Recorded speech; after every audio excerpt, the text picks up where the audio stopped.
আচ্ছা, কোশ্চেনটা সবার মোটামুটি রেকর্ডিংটা অন করে দিলে একটু ভালো হয়।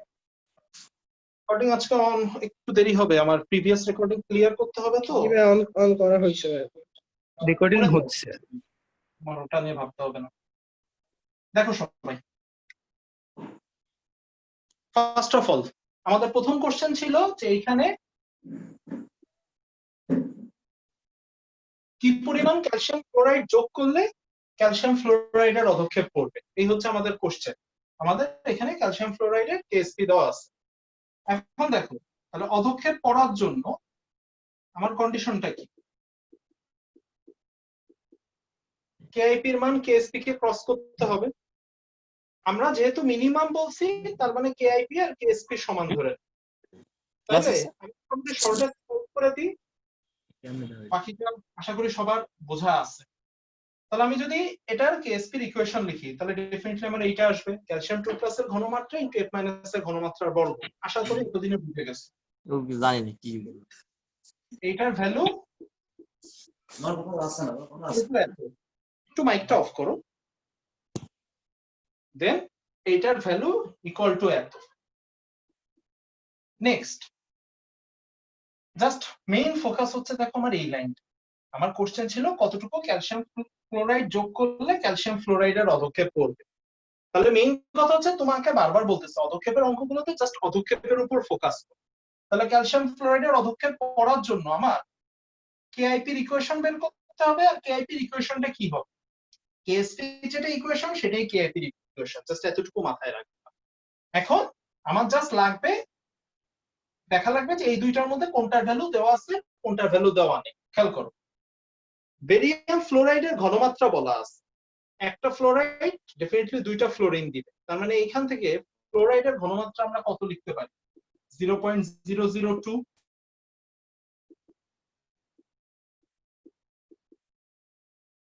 ভ্যালু উপরেরটাই নিচে বসবে, তাহলে এখান থেকে আমরা ক্যালসিয়াম 2+ এর একটা ঘনমাত্রা পাবো।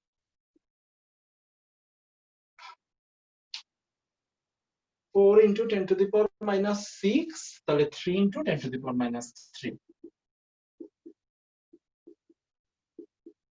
এটা হবে আমার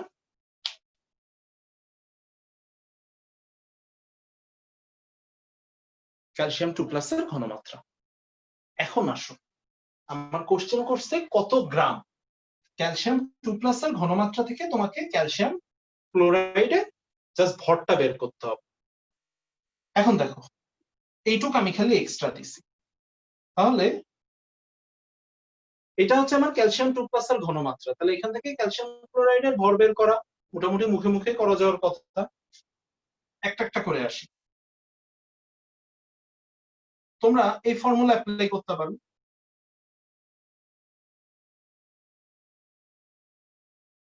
অথবা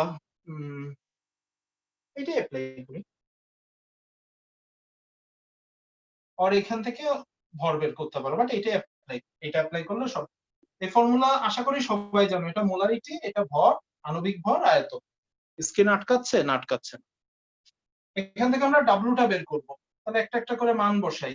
এস যেটা বের হইলো 3 ইন্টু 10⁻⁻3। এম, এম হচ্ছে খেয়াল রাখো ক্যালসিয়াম 2+ এর যেটা ঘনমাত্রা ক্যালসিয়াম ক্লোরাইডের ঘনমাত্রা তাই হবে। সো ঘনমাত্রা ক্যালসিয়াম 2+ আর ক্যালসিয়াম ক্লোরাইডের মান একই থাকতেছে। আণবিক ভরটা বসাইতে যে অনেকে ভুল করছে, অনেকে ক্যালসিয়ামের আণবিক ভরটা বসাই দিচ্ছে, এটা ভুল হয়েছে। তো ক্যালসিয়াম ক্লোরাইডের আণবিক ভর হচ্ছে ক্লোরিনের 71, ক্যালসিয়ামের 40, 111। আর ভিটা হচ্ছে এখানে যেটা আয়তন দেওয়া আছে 700 ডিভাইডেড বাই 1000। এটা করলে যা আসে, ম্যাক্সিমামের না হলেও বেশ কয়েকজনের হওয়া উচিত ছিল না, কিন্তু অনেকেই ক্যালকুলেশনে এটাতে ভুল করছে। ঠিক আছে, একটু কি একজন ক্যালকুলেট করে অ্যান্সারটা কত আসে দেখো তো।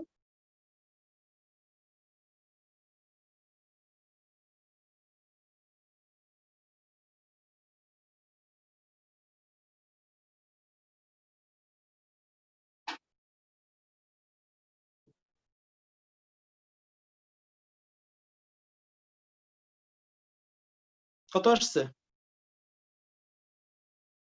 0.2331, মানে 0.233, তাই তো? জি ভাই।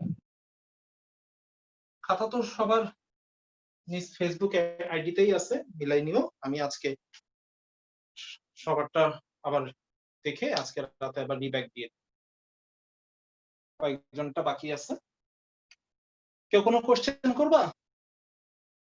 যাদের গ্রুপে প্রবলেমটা ছিল তাদের তো বুঝাই থাকার কথা, যাদের গ্রুপে ছিল না তাদের কোনো প্রবলেম থাকলে মানে তাদের কোনো কোশ্চেন থাকলে আগে বল। আর যারা আজকে ফার্স্ট তারা একটু ওয়েট করো, পরে আমি এগুলো সব একসাথে করে আমি দিয়ে দিব। ভাই ফ্লোরাইড আয়নের ঘনমাত্রাটা কোথায় পাইছেন? ওই যে রেডিয়াম ক্লোরাইড একটু রেডিয়াম ক্লোরাইডের 0.001, এখান থেকে আমি বুঝছি। ক্লোরাইড 0.00 এখান থেকে। আর কারো কোনো কোশ্চেন? ওকে ভাইয়া এই যে মানে ক্যালসিয়াম এতটুকু যোগ করলে এটা কি সম্পৃক্ত দ্রবণ হবে না অধক্ষেপ পড়বে? শোনো, আমি বলছি ন্যূনতম কতটুকু ক্যালসিয়াম ক্লোরাইড, তার মানে তুমি অ্যান্সারটা এভাবে লিখতে পারো যে ক্যালসিয়াম ক্লোরাইডের ঘনমাত্রা 0.223 অপেক্ষা অধিক হইলেই অধক্ষেপ পড়বে, এভাবে অ্যান্সারটা লিখতে পারো। বাট যখন ন্যূনতম বলি তখন হচ্ছে সম্পৃক্ত ধরে অ্যান্সারটা বের করে ওইটাই অ্যান্সার হিসেবে লিখতে পারি। বাট অ্যাকচুয়ালি অ্যান্সারটা হবে 0.233 থেকে একটু বেশি, এর থেকে বেশি যাই যোগ করব সেটাতে অধক্ষেপ। ওটুক তো আশা করি বুঝবা, ওটুক তো বাংলা কথা বোঝার মতোই আছে সবার।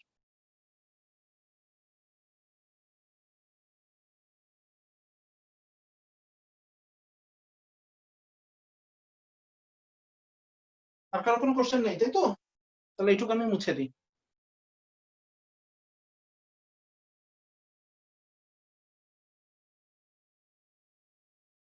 সেকেন্ড কোশ্চেন ছিল যেটা, এই দুইটা দ্রবণ একসাথে করলে অধক্ষেপ পড়বে কিনা।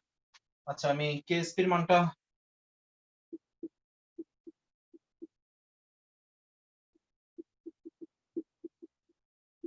সম্ভবত এটা ছিল 2.5 × 10⁻⁴। ওকে, সেকেন্ড কোশ্চেন ছিল আমার এই দুইটা একত্রিত করলে অধক্ষেপ পড়বে কিনা, এইটুকু।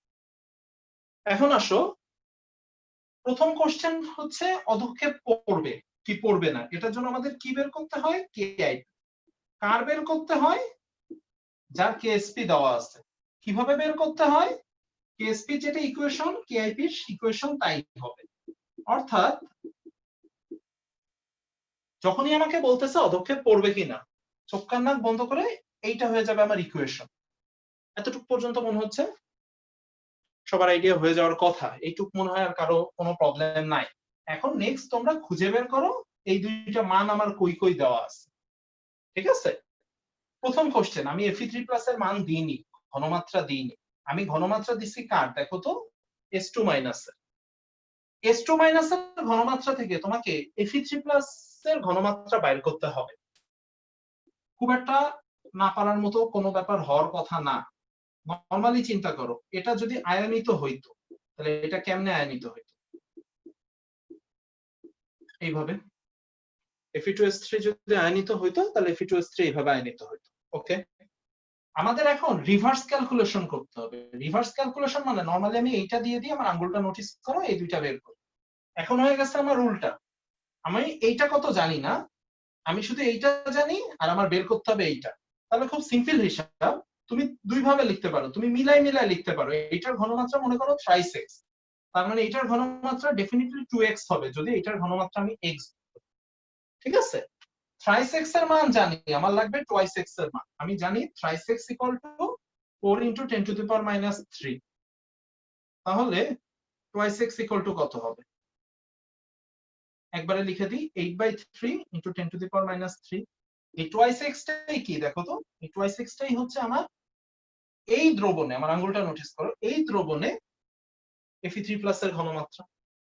কিন্তু প্রবলেম আছে, প্রবলেমটা হচ্ছে এই দুইটা দ্রবণ যখন তুমি আবার একসাথে মিশাবা, এটার আয়তন ছিল 700, এটার আয়তন 400, তার মানে দুইটা দ্রবণ একসাথে মিশাইলে আরেক দফা এদের ঘনমাত্রার পরিবর্তন হবে। আরেক দফা না, অ্যাকচুয়ালি প্রথম দফায় এদের ঘনমাত্রার পরিবর্তন হবে। সেইটা আমরা কি করে পাবো? অ্যাজ ইউজুয়াল আমাদের পুরান সূত্র v1s1 = v2s2, এটা তো কারো বুঝতে অসুবিধা হওয়ার কথা না। তাইলে আমি একবারে মান বসাই, মান বসানোর পর দেখি তোমরা কোশ্চেন করো কিনা।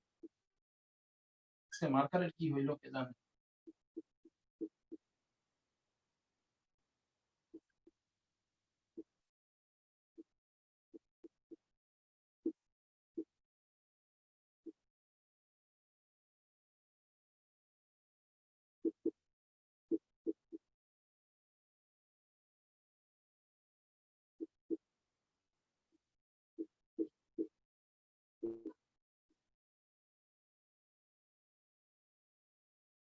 এই হচ্ছে আমার টোটাল মান যেটা এখানে বসবে।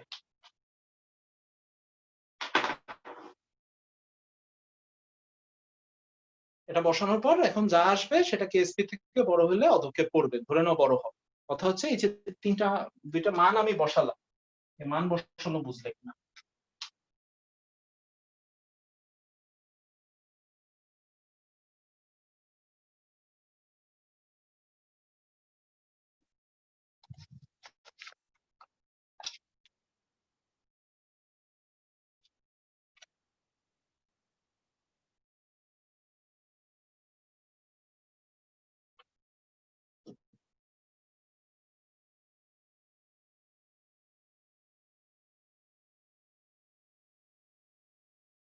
এটাতে কারো কোনো কোশ্চেন আছে? দাদা বলো। ওই S2 মাইনাসের আয়ন থেকে আমি যদি ওই পুরা যৌগটার Fe2S3 এর যদি ঘনমাত্রাটা বের করে নিয়ে তারপরে V1S1 দিই তাহলে কি সমস্যা হবে? অবশ্যই সমস্যা হবে। সমস্যা হবে বলতে তুমি যদি সোজা Fe2S3 এর ঘনমাত্রাই ব্যবহার করো তাইলে প্রবলেম হবে। মানে আমার ইকুয়েশনটা দেখো, আমার লাগবে Fe3+ এর ঘনমাত্রা। তো তুমি Fe3+ এর ঘনমাত্রা তুমি S2 মাইনাস থেকে যেমনে বের করো কোনো সমস্যা নেই। Fe2 একটু মাথায় রেখো, Fe2S3 যা ঘনমাত্রা হবে Fe3+ এর ঘনমাত্রা হবে কিন্তু তার ডাবল। ঠিক আছে? সো তুমি Fe2S3 ঘনমাত্রা বের করো, কোনো প্রবলেম নাই। কিন্তু যখন তুমি ইকুয়েশনে Fe3+ এর ঘনমাত্রা বসাবা তখন এইটা যে ঘনমাত্রা তার ডাবল বসে। এটা হচ্ছে আমার। দাদা যদি ইয়া থাকতো হচ্ছে এই S2 মাইনাসের ঘনমাত্রা না দিয়ে যদি আমার ওই যৌগটারই ঘনমাত্রা দিত তখন কি করতাম? সেটাই বলো। বলতেছি যে S2 মাইনাসের আমি বুঝছি, ঘনমাত্রা না দিয়ে তুমি বলো। যখন আমার শুধু নরমালি আমার যেটা দেওয়া থাকে Fe2S3 ঘনমাত্রা দেওয়া থাকে নরমালি সচরাচর, আমি একটু চেঞ্জ করছি। তাহলে Fe2S3 ঘনমাত্রা যখন আমার দেওয়া থাকে তখন আমরা কি করি? সেক্ষেত্রে হচ্ছে ওই V1S1 V2S2 এর সূত্রটা একবার ইউজ করি না আমরা? সূত্রতে তোমাকে Fe2S3 নতুন ঘনমাত্রা বের করতে হবে। ঠিক আছে? ও হ্যাঁ, সহগের ওখানে একটা ব্যাপার থাকে। হ্যাঁ, দেন আবার Fe2S3 ঘনমাত্রা থেকে তুমি যখন Fe3+ এর ঘনমাত্রা বের করবে তখন আমরা সেটাকে 2 দিয়ে গুণ দিতে হবে। অর্থাৎ এইখানে যখন তুমি Fe3+ এর মান বসাবে। ক্লিয়ার? জি দাদা, বুঝছি। জি। আর সবার জন্য আমি আরেক দফা বলি, দুই একজনের বারবার বলার পরও ভুলটা যাচ্ছে না, একটু খেয়াল করো। আমার অধক্ষেপ পড়বে FeF3, তাহলে FeF3 এর কেআইপি আমাকে বের করতে হবে। সেটার জন্য আমার ইকুয়েশন এইটা। এই Fe3+ এর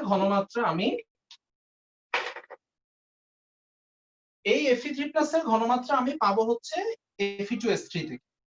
যেটাই পাই অর্থাৎ Fe2S3 থেকে আমার Fe3+ এর ঘনমাত্রা যাই আসুক ওইটাই আমাকে এখানে বসাইতে হবে। তোমরা অনেকে করো কি, Fe2S3 থেকে যে ঘনমাত্রা আসে এখানে আবার Fe3+ এর ঘনমাত্রা বসানোর সময় ওইটাকে ফার্দার আর একটা 2 বা যেখানে 3 দিয়ে গুণ করার মতো মানে এক্সট্রা একটা গুণ বা ভাগ দিয়ে ফেলতেছে। এই ভুলটা অ্যাভয়েড করার ট্রাই করো। আশা করি প্র্যাকটিস করতে করতে এই জায়গাটুকু তোমাদের মোটামুটি ক্লিয়ার হয়ে যাচ্ছে বা যাবে। তাহলে মুসলাম, হ্যাঁ স্ক্রিনশট তো মনে হয় নেওয়া হয়ে গেছে। ভাইয়া এই কেআইপি এটা আরেকবার একটু বলেন না, মানে আপনার হচ্ছে মানে যেটা আগে এক্সট্রা বের হলো ওইটা তো হচ্ছে আপনার ঘনমাত্রাই না? ওই যে 2x যেটা বের করলাম। আবার দেখো,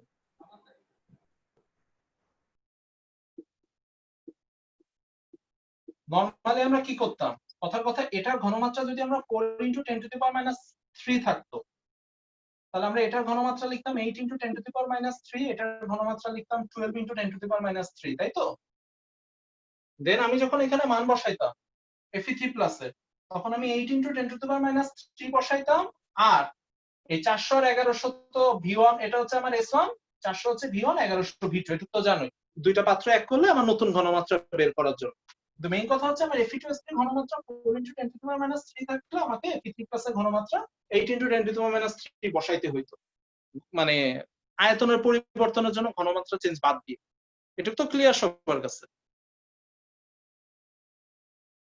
এখন আসো, আমি উল্টাটা কি করতেছি, আমি উল্টাটা করছি, আমি এইটা এখানে না দিয়ে আমি এইটা এখানে দিছি, 4 × 10⁻³ দিছি এইখানে। এখন তাহলে বোঝো,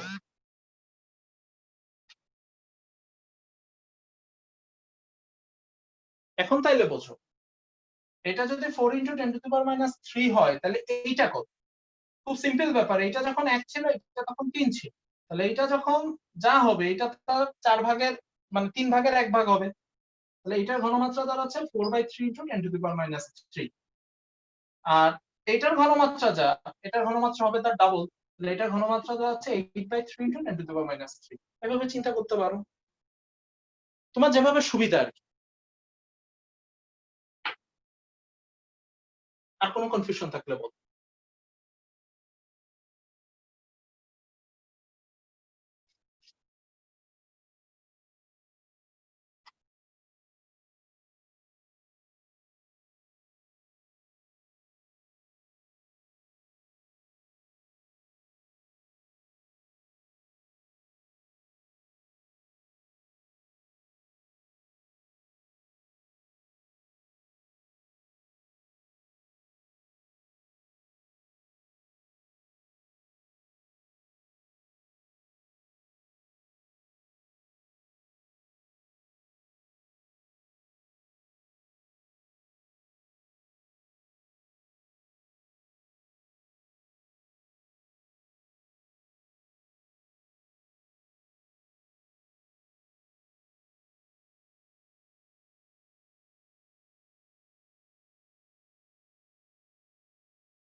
একটু টাইম দাও, স্ক্রিন ঠিক হয়ে যাবে।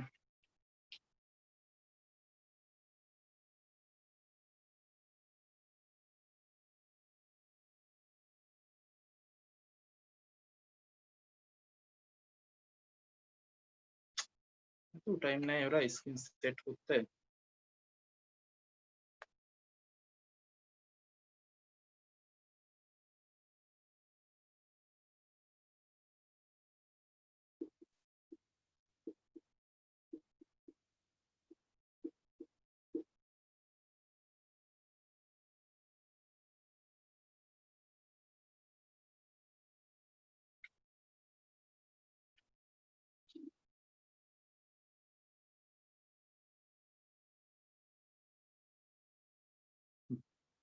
ওকে, এটা খুব ছোট্ট একটা প্রবলেম। গ্রুপ 3 তে যেটা দিছিলাম সেটা ছিল এরকম, আমার একটা মিশ্রণে 12 ml জিঙ্ক 2+ আছে, এটার মধ্যে আমি 0.021, আচ্ছা এটা পরে, আর আমার জিঙ্ক সালফাইডের কেএসপি দেওয়া আছে। আমার কোশ্চেনটা ছিল এরকম, আমি যদি এই দ্রবণটার মধ্যে 0.021 এই অ্যামোনিয়াম সালফাইড বা এই যৌগটা যোগ করি, তাহলে কতটুকু জিঙ্ক 2+,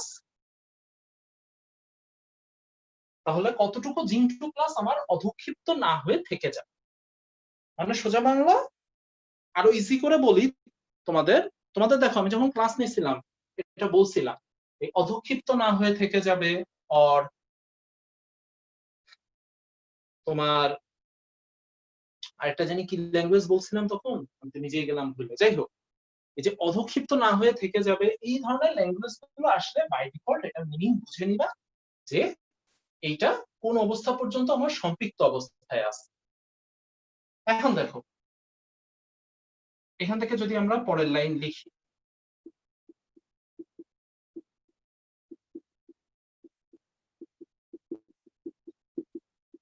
তাহলে খুব সিম্পল, আমার এরকম একটা লাইন দাঁড়াচ্ছে, তাই তো? এখন আমার কোশ্চেনটা খুব সিম্পল, জিঙ্ক 2+ এর ভর বাইর করতে হবে, সালফাইড আয়নের ঘনমাত্রা আমি দিয়ে দিচ্ছি। সো জিঙ্ক 2+ এর আমার এখান থেকে ইজিলি আমি ঘনমাত্রা পেয়ে যাচ্ছি। খেয়াল করো, এইটার একটা অণুতে সালফাইড আছে একটা, তাহলে এইটার যা ঘনমাত্রা, সালফাইড আয়নের ঘনমাত্রা ডেফিনেটলি তাই হবে।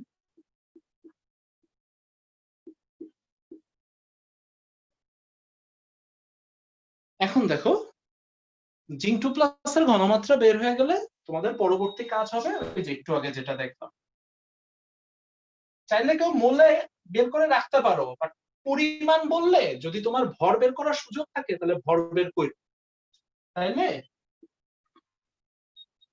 অ্যাজ ইউজুয়াল আমার ডাব্লু বের করার সেই সূত্র SMB/1000, এস এর মান হচ্ছে এইটা যেটা দেওয়া আছে, এম এর মান জিঙ্কেরটা হচ্ছে 65.3, হ্যাঁ জিঙ্কের আণবিক ভর, আর ভি হচ্ছে বার।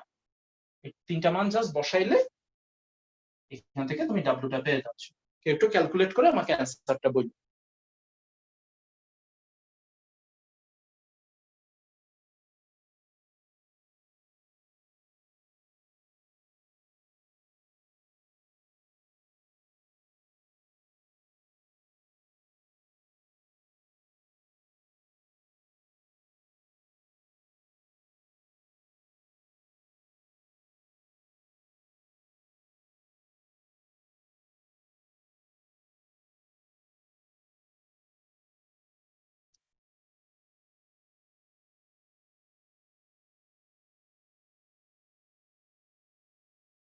তখন লাগে এটা ক্যালকুলেটরে বসাইতে, একটু তাড়াতাড়ি করো। দাদা হুম, এই জিঙ্ক আয়নের হচ্ছে ঘনমাত্রা বের করার ক্ষেত্রে 0.02 ভাগ দেওয়া হলো কেন? আবার বোঝো, সিম্পল একটা ব্যাপার। তো মেইন কথা ভাগ কেন দিল ওইটা না, মেইন কথা এই লাইনটা বুঝছো কিনা, মানে এই লাইনটার পরে এই লাইনটা, এই লাইনটা বুঝছো কিনা। আমি বলছি কতটুকু জিঙ্ক 2+ অধঃক্ষিপ্ত না হয়ে থেকে যাবে। এই অধঃক্ষিপ্ত না হয়ে থেকে যাওয়া মানে খুব সিম্পল ব্যাপার, এইটা কোন অবস্থা পর্যন্ত আমার সম্পৃক্ত থাকবে, ঠিক আছে? এই অধঃক্ষিপ্ত না হয়ে থেকে যাবে, ন্যূনতম কি পরিমাণ যোগ করলে অধঃক্ষেপ করবে, সবকিছুর কমন স্ট্রাকচার হচ্ছে এইটা, অর্থাৎ তখন তুমি কেএসপি = কেআইপি বাই ডিফল্ট ধরে নিবে, ঠিক আছে? এখন আসো তাহলে জিঙ্ক সালফাইডের কেএসপি এর ইকুয়েশন এইটা, আমার লাগবে জিঙ্ক 2+ এর ঘনমাত্রা, আমার দেওয়া আছে সালফাইড আয়নের ঘনমাত্রা। সালফাইড আয়নের ঘনমাত্রা কিভাবে দেওয়া, এই অ্যামোনিয়াম সালফাইড, ও আচ্ছা এখানে এমটা বাদ গেছে, কোশ্চেনে ছিল তো আমার এখানে বসে। অ্যামোনিয়াম সালফাইডের ঘনমাত্রা দেওয়া আছে এত 0.021, তাহলে এখান থেকে আমার সালফাইড আয়নের ঘনমাত্রা কত, অ্যামোনিয়াম সালফাইডের যা ঘনমাত্রা সালফাইড আয়নের ঘনমাত্রাও তাই, তাহলে জিঙ্ক 2+ এর ঘনমাত্রা বের করার সময় কি সালফাইড আয়নের ঘনমাত্রা দিয়ে আমি ভাগ দিই, সেটাই দিছি। এখন এই ঘনমাত্রাটাই হচ্ছে আমার এস, এম বলে দিলাম, ভি তো বলা আছে, জাস্ট অ্যানসারটা বের করবা। রেজাল্ট কত? দাদা ওই এম দেওয়া ছিল না তো, ওই জন্য আসলে আমি ভাবছি ওইটা মনে হয় লিটারের মানে আয়তন দেওয়া আছে। সমস্যা নেই, এম না দেওয়া থাকলে তোমরা মোলে বের করো। আমি বলছি এই দ্রবণে কি পরিমাণ জিঙ্ক যোগ মানে কি পরিমাণ জিঙ্ক 2 প্লাস অধক্ষিপ্ত না হয়ে থেকে যাবে। আমি কিন্তু বলি নাই যে ভর কত। যদি এর মনে না থাকে সিম্পল মনে বের করো, তাহলে 1 লিটার তোমার, সেক্ষেত্রে তোমার কি করতে হবে, 1 লিটার আছে এত মোল, তাহলে 12 ml এ কত মোল, বুঝছো? তাহলে আর এম লাগবে না, এমটার কোনো দরকার নেই। তাহলে 12 দিয়ে 1000 দিয়ে ভাগ দিবা, তাহলে অ্যান্সারটা মোলে থাকবে। সেটুকু করলেও চলতো, একই কথা, তাতেও কোনো মার্ক কাটা হবে না বা কিছু করা হবে না। আচ্ছা গ্রামে কত বেরোলো বললো না তো কেউ? 1.705 into 10 to the power minus 21 gram. ঠিক আছে, মানে 1.71 লিখলাম। 21 না 22 কোনটা বললাম? 21. 21, ঠিক আছে। 22 আসে তো ভাই। 22 আসে 1.7 10 to the minus 22 22 আসে তাই? জি ভাই। জি দাদা। আচ্ছা ঠিক আছে, যেটা বললা সেটা। আমার তো আর নিজের এখন ক্যালকুলেট করার টাইম নেই। কি হইলো আজকে 3টা মার্কার একসাথে তিনটার কালি শেষ হয়ে যেতে কেমনে পসিবল? আচ্ছা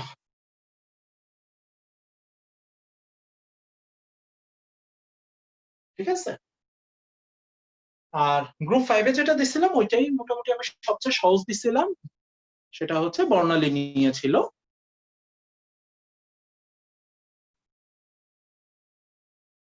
আচ্ছা তাহলে এটাতে আর কি কারো কোনো প্রবলেম আছে?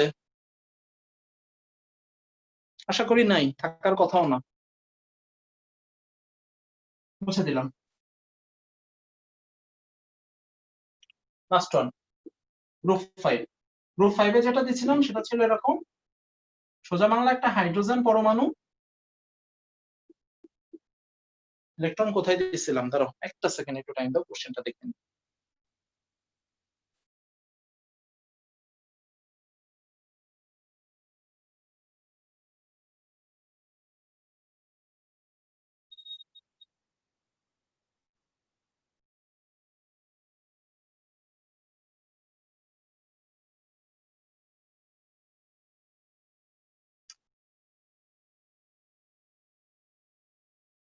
ওকে, গ্রুপ 5 এর কোশ্চেনটা ছিল খুব সিম্পল। আমি বলছি বোর সিরিজের দ্বিতীয় লাইন, সরি বোর না, বামার, বামার সিরিজের দ্বিতীয় লাইন।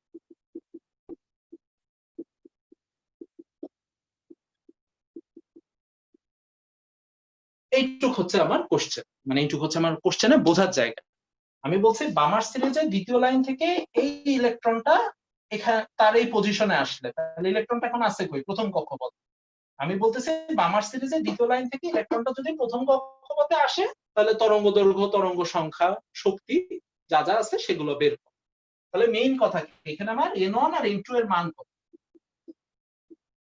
দেখো সবসময় আমি বলছি ছোটটাকে সবসময় n1 লিখবা, তোমাদের অত হিসাব নিকাশ করার দরকার নেই, কই ছিল কই আসতেছে অত কোনো ঝামেলায় যাবা না, অলওয়েজ ছোটটা আমার n1। তাহলে এটা হচ্ছে আমার n1, তাহলে এটার মান 1, ইলেকট্রনটা আছে প্রথম কক্ষপথে। n2 এর মান কত হবে, বামার সিরিজের দ্বিতীয় লাইন, তার মানে বামার সিরিজ মানে কত, 2 নাম্বার কক্ষপথ। আর আমি সবসময় বলছি যত লাইন বলবে তত যোগ করবা, তাহলে দ্বিতীয় লাইন মানে 2 যোগ হবে, তার মানে n2 এর মান তোমার বোঝানো হচ্ছে 4। বাকিটা তো জাস্ট আমার এখানে তো জাস্ট n1 আর n2 এর মান বসানোটাই মেইন কাজ, বাকিটা তো আপনা আপনি পেয়ে যাবে।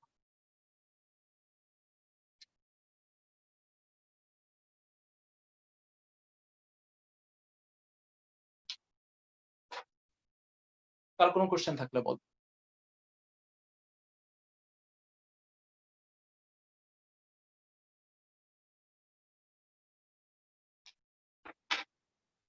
ওকে, তাহলে আমাদের কোশ্চেন গুলো সলভ করা হবে।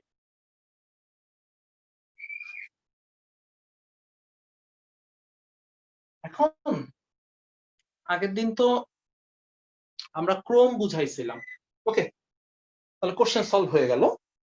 এখন আসো, তোমাদের ভাইবার মার্ক আর ইসের মার্কটা আজকে রাতে যার যার ইসে দিয়ে দিব, পার্সোনালি দিচ্ছি, গ্রুপে দিচ্ছি না, সো তোমাদের টেনশন করার কারণ নাই। নেক্সট ঈদে মানে লাস্ট যে আমরা ক্লাসটা নিয়েছিলাম বৃহস্পতিবার, ওই দিন আমরা হচ্ছে বিক্রিয়ার ক্রমটা আরেক দফা ডিটেলস বুঝাইছি। তো কয়েকজন ছিল না, আর কয়েকজন আজকে নতুন আসছো, ক্রোম জিনিসটা তোমাদের সিলেবাসে নাই ওইভাবে, এই কারণে ইন্টার পরীক্ষার জন্য আপাতত অতটা জরুরি না। আগের দিনের ক্লাসে রেকর্ডিংটা মনে হয় গ্রুপে দেওয়া আছে, আমি ওইটা আরেকবার করে দিব না, মানে আরেকবার, অনেকে পরে গ্রুপে নতুন যারা অ্যাড হয়েছে তারা তো আবার আগের মেসেজ দেখতে পাও, তো ওই লিঙ্কটা আমি আরেক দফা নতুন করে দিয়ে দিব না, সবাই ক্রোমটা একবার একটু দেখে নিও। তো যারা ছিলা, যাদের মোটামুটি আগে থেকে ক্রোমের একটু আইডিয়া আছে, তারা আজকে দ্বিতীয় ক্রমটা নিজেরা বের করবে আর কি। আমরা গতদিন শূন্য ক্রম করছি, প্রথম ক্রম করছি, দ্বিতীয় ক্রম বাদ রাখছিলাম। তোমাদের প্রথম ক্রমের কিছু কাজ দেওয়া ছিল, কয়েকজন করছো, দেখাইছো এবং মোটামুটি বুঝতে পারছি, কারো তেমন কোনো প্রবলেম নাই। ওইটা দুই একটাতে যেগুলো প্রবলেম হয়েছে ওইটা আমি একটু পরে বলতেছি। আপাতত যারা ক্লাস করছো তারা এখন এই কাজটুকু করো। আজকে আমাদের যে কাজটা করতে হবে সেটা হচ্ছে, কতদিন আমরা যেভাবে শূন্য ক্রম আর প্রথম ক্রমকে পোস্টমর্টেম করে আমরা বের করছিলাম, বিক্রিয়ার হার্ডওয়্যার সমীকরণ বের করছিলাম, আজকে সেই কাজটা আমরা দ্বিতীয় ক্রমের জন্য করব। এখন দ্বিতীয় ক্রমে এসে আবার একটু ঝামেলা আছে। দ্বিতীয় ক্রম বিক্রিয়া দুই ক্যাটাগরির হইতে পারে, একটা হচ্ছে সিম্পল 2a = উৎপাদ, আরেকটা লেখা যায় a + b = উৎপাদ। অর্থাৎ দ্বিতীয় ক্রম বিক্রিয়া আমি দুই ক্যাটাগরিতে লিখতে পারি। কতদিন যারা ছিলে না, তার আগের ক্লাসে ছিল, তাদের তো সেকেন্ডটা বুঝতে অসুবিধা হওয়ার কথা না, মানে এই দ্বিতীয় ক্রম এই দুইটা কিভাবে লেখা যায় সেটা তো বুঝতে অসুবিধা হওয়ার কথা না। এখন এইটার জন্য আমাদের সমীকরণ বইতে করা আছে, কিন্তু এইটা সমীকরণটা অনেক কমপ্লিকেটেড হয়ে যায়, এটা সচরাচর আমরা ব্যবহার করি না, আর এইটা দিয়ে আমাদের কোনো অঙ্ক নেই। সো পরেরটা যেটা, সেটা আপাতত আমরা মুছে দিই, a + b = উৎপাদ, এটা আপাতত আমাদের লাগবে না। আমাদের যেটা লাগবে সেটা হচ্ছে এইটার জন্য, অর্থাৎ এইটা যদি একটা দ্বিতীয় ক্রম বিক্রিয়া হয়, তাহলে এই বিক্রিয়ার জন্য আমাদের হার্টজ-ধ্রুবকের সমীকরণটা বাইর করতে হবে। আমি স্টার্টটা করে দিচ্ছি, সরি আজকে মার্কারটা খুব ডিস্টার্ব করতেছে, আমি স্টার্টটা করে দিচ্ছি।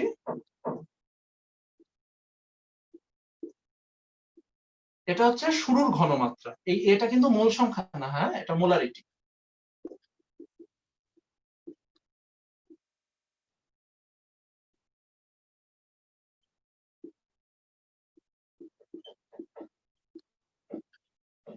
খেয়াল করো, আমাদের মাদার ইকুয়েশন কি ছিল, আরেক দফা মনে করাই দিই। মাদার ইকুয়েশন ছিল এরকম, dx/dt = k * c⁴n, dx/dt dx/dt আছে, কি এটা বাদ গেছে, সরি,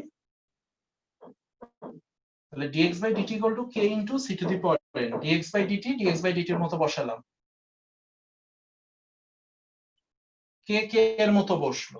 সিটা হচ্ছে টি সময় পর বিক্রিয়কের ঘনমাত্রা, টি সময় পর বিক্রিয়কের ঘনমাত্রা, আমার আঙ্গুলটা নোটিস করো, টি সময় পর বিক্রিয়কের ঘনমাত্রা হচ্ছে a - x, আর ক্রম বা n এর মান আগেই বলে দিছি দ্বিতীয় ক্রম বিক্রিয়া, তাহলে ক্রম আমি n এর জায়গায় 2 বসাই দিলাম।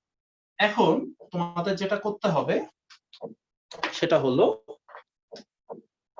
এটাকে অ্যাজ ইউজুয়াল ইন্টিগ্রেট করে আমার k এর একটা ইকুয়েশন বাইর করতে হবে। গ্রুপে যা ফার্স্ট পোস্ট দিবা, তারপরে আমি আর কি বোর্ডে আরেক দফা বোর্ডে আমি ব্যাক করব, তাহলে এই কাজটুকু তোমরা করো। হ্যাঁ, গতদিনের মতো যে গ্রুপে ফার্স্ট, মানে আমাদের হোয়াটসঅ্যাপ যে গ্রুপটা আছে কমপ্লিট করে ওইখানে জাস্ট ছবিটা দিবা।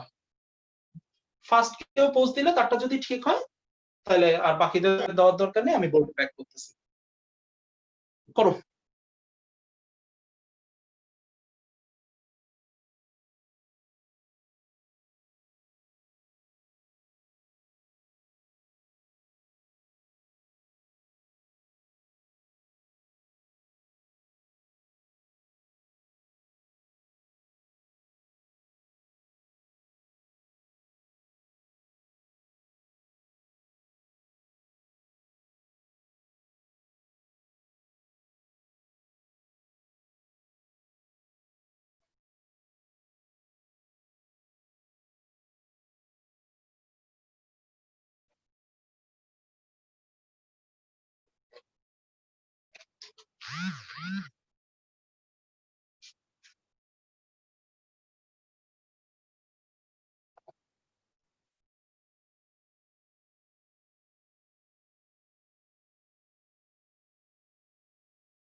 ওকে, আর কারো দেওয়ার দরকার নেই, নিত্য গ্রুপে পোস্ট দিয়ে দিচ্ছে, দেখো ওটা ঠিক আছে।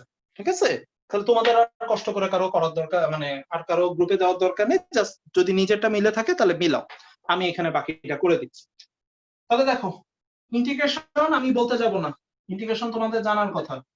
এটি ইন্টিগ্রেট করলে এরকম কিছু একটা পাবা, plus KT plus I.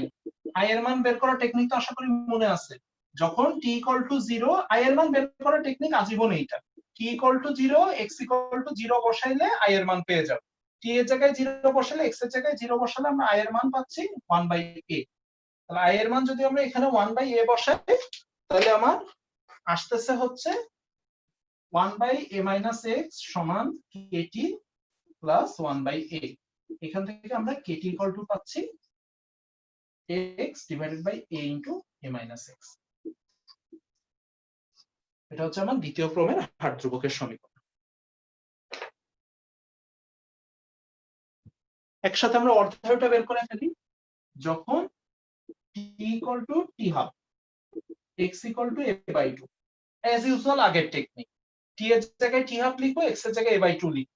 Calculate করে দেখো অর্ধায় আসবে এইটা। x এর জায়গায় যদি a/2 বসাও, তাহলে সব কাটাকাটি হয়ে দেখবে একটা খালি 1/a থাকতেছে। এইটার অর্ধায়ের ইকুয়েশন দাঁড়াচ্ছে এইটা। এটার গ্রাফের দরকার নেই, গ্রাফ আমাদের এটার ক্ষেত্রে অতটা কাজে লাগে না। মেইনলি প্রথম ক্রম বিক্রিয়ার গ্রাফটা নিয়ে আমরা মাথা ঘামাই, এটার খালি দুইটা সমীকরণ।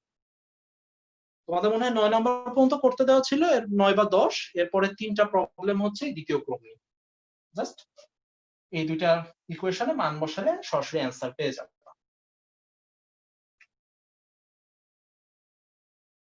স্ক্রিনশট তুললে স্ক্রিনশট নাও, যদি খাতায় তুলতে চাও খাতায় তোলো। এখন আমি তোমাদের কিছু কোশ্চেন করি, 1 বাই 1 অ্যান্সারটা দিব।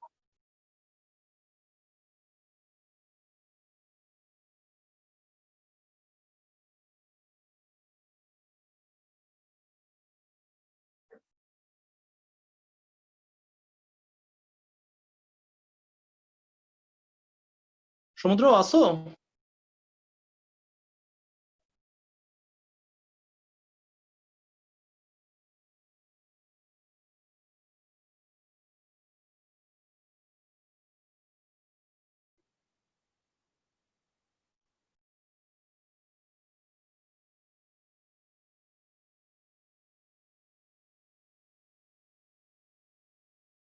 গেল কই?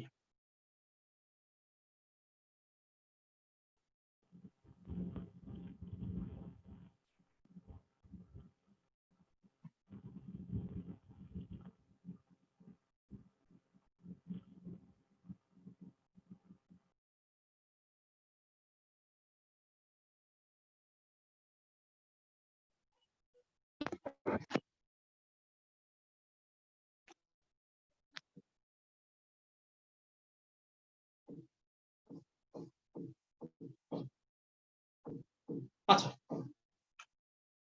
ইন জেনারেল তাহলে আমরা আরেকবার একটু ক্রমটা রিভিউ করি, যেহেতু মাঝখানে একটা ক্লাস চলে গেছে। ফাইনালি তাহলে আমাদের ক্রমের বেলায় কি কি দাঁড়াচ্ছে? তোমরা তো এখন ম্যাথ করার মতো পজিশনে চলে আসছো, তাহলে তোমাদের অ্যাকচুয়ালি ম্যাথ করার জন্য কি কি দরকার? এক, যদি আমাকে না বলে দেয় এটা কোন ক্রমের বিক্রিয়া, তাইলে আমরা ফার্স্টে চেক করব আমার এই কে এর একক। একটু আমার আঙ্গুলটা নোটিস করো। যদি আমাকে ওরা ক্রম নাও বলে দেয়, এই কে এর মান আর কে এর এককের দিকে তাকালে আমি চোখ বন্ধ করে বুঝে নিব যে এখানে আমার কোন ক্রমের বিক্রিয়ার কথা বলা হচ্ছে। তোমরা যদি আজকে ম্যাথ করো, তাহলে আজকে 12 নাম্বার বা 13 নাম্বারে সম্ভবত, একটু মনে করি 14, 15, সম্ভবত 12 নাম্বার ম্যাথটা। 12 নাম্বার একটা ম্যাথ আছে এরকম যে কোনো ক্রম কিচ্ছু বলা থাকে না, শুধু কে এর মানটা দেখে তোমাদের বুঝতে হয় যে এটা দ্বিতীয় ক্রমের বিক্রিয়া এরকম। তাইলে ফার্স্ট অফ অল যদি আমাদের কোনো ক্রম বলে না দেয়, তাহলে আমরা কে এর মান দেখে, আমরা মানে কে এর একক দেখে, মান তো না, কে এর এককটা দেখে আমরা কোন ক্রম সেটা বুঝে ফেলি। এক। নাম্বার 2, যখন আমি ক্রম বুঝে ফেললাম তখন আমার কাজটা কি হবে? এটা হচ্ছে আমার দ্বিতীয় ক্রমের জন্য সূত্র। প্রথম ক্রমের জন্য সূত্র আমরা আগের দিন দেখছিলাম, একটু মাথায় রেখো দ্বিতীয় ক্রমের সূত্রে কিন্তু কোনো লন নাই, দ্বিতীয় ক্রমে ইন্টিগ্রেট করার পর কোনো লন আসে না। তো দয়া করে এখানে আবার মনে করলে লন বসাই দিও না, অনেকের এই জিনিসটা খেয়াল থাকে না, দ্বিতীয় ক্রমে কোনো লন নাই বা লগ নাই। ওকে, যেটা বলছিলাম, তাহলে প্রথম ক্রমের জন্য আমাদের আগের দিন সূত্র লেখা ছিল, দ্বিতীয় ক্রমের জন্য আমার এই সূত্র, জাস্ট ওই সূত্রে মানটা বসাবা। সূত্রে 3টা বা 4টা জিনিস আছে, কে টি আর এক্স, এর মধ্যে 3টা দেওয়া থাকবে, একটা বের করতে হবে, অঙ্ক শেষ। কারোরই অঙ্ক করতে খুব একটা প্রবলেম হয় নাই দেখলাম, হওয়ার কথাও না। স্যার তারপরেও বলে ফেলো। স্যার দ্বিতীয় ক্রমের জন্য লেখচিত্র লাগে না স্যার? খুব একটা দরকার নেই, কারণ দ্বিতীয় ক্রমে তুমি যদি এ ভার্সে মানে টি ভার্সেস এক্স করতে যাও, ওটা একটা ফালতু একটা লেখচিত্র আসবে। তবে তোমরা একটা কাজ করতে পারো, এই লেখচিত্রটা ট্রাই করতে পারো দ্বিতীয় ক্রমের জন্য, এই লেকচারটা ট্রাই করতে পারো 1/a-x ভার্সেস t, এটা এরকম আসবে, এরকম একটা লেখচিত্র আসবে। জি স্যার, আমি করে দেখছি এখানে কোশ্চেন দেয় যে বিক্রিয়ার প্রারম্ভিক ঘনমাত্রার মান এই y অক্ষের ছেদাংশের মানটা দিয়ে দেয় আর প্রারম্ভিক ঘনমাত্রার মানটা চায়।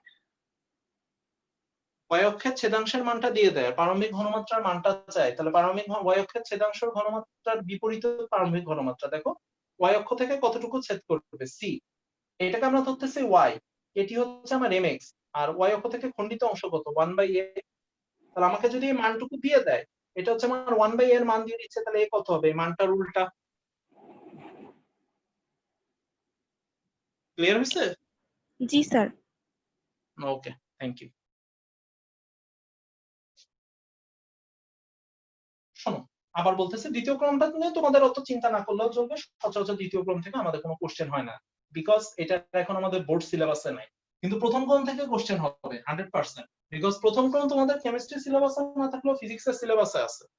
যখন আমরা পরমাণুটা পড়তেছি, পরমাণুর যে ভাঙন বা তেজস্ক্রিয় ভাঙন, এটা প্রথম ক্রম অনুসরণ করে। তো ইন্টারের বোর্ডে তোমরা ক্রম থেকে কোনো কোশ্চেন পাবা না, এটুকু আশা করা যায়, বোর্ডে সিলেবাসের বাইরে যাওয়া হয় না। কিন্তু অ্যাডমিশনের ক্ষেত্রে বোর্ড এবং বোর্ডের আলোকে দুইটাই ইম্পর্টেন্ট, এই কারণে তোমাদের ক্রমটা আপাতত একটু ধারণা দিয়ে রাখলাম। অ্যাডমিশন টাইমে যাই এটা আমরা আরেকটু ডিটেইলস করব, মানে আমাদের তখন আরো বেশি ম্যাথ, আরো কিছু এক্সট্রা জিনিস আসবে। আপাতত আমার জাস্ট একটাই উদ্দেশ্য, তোমাদের ক্রমের ধারণাটা দিয়ে রাখা, আর এই ইকুয়েশন গুলো কিভাবে আসতেছে, ইকুয়েশন মনে রাখার যে তোমাদের বেশি আমি জোর দিচ্ছি আসলে ইকুয়েশন গুলো কিভাবে আসতেছে, এই কনসেপ্টটা তোমাদের ঠিকঠাক হইল কিনা।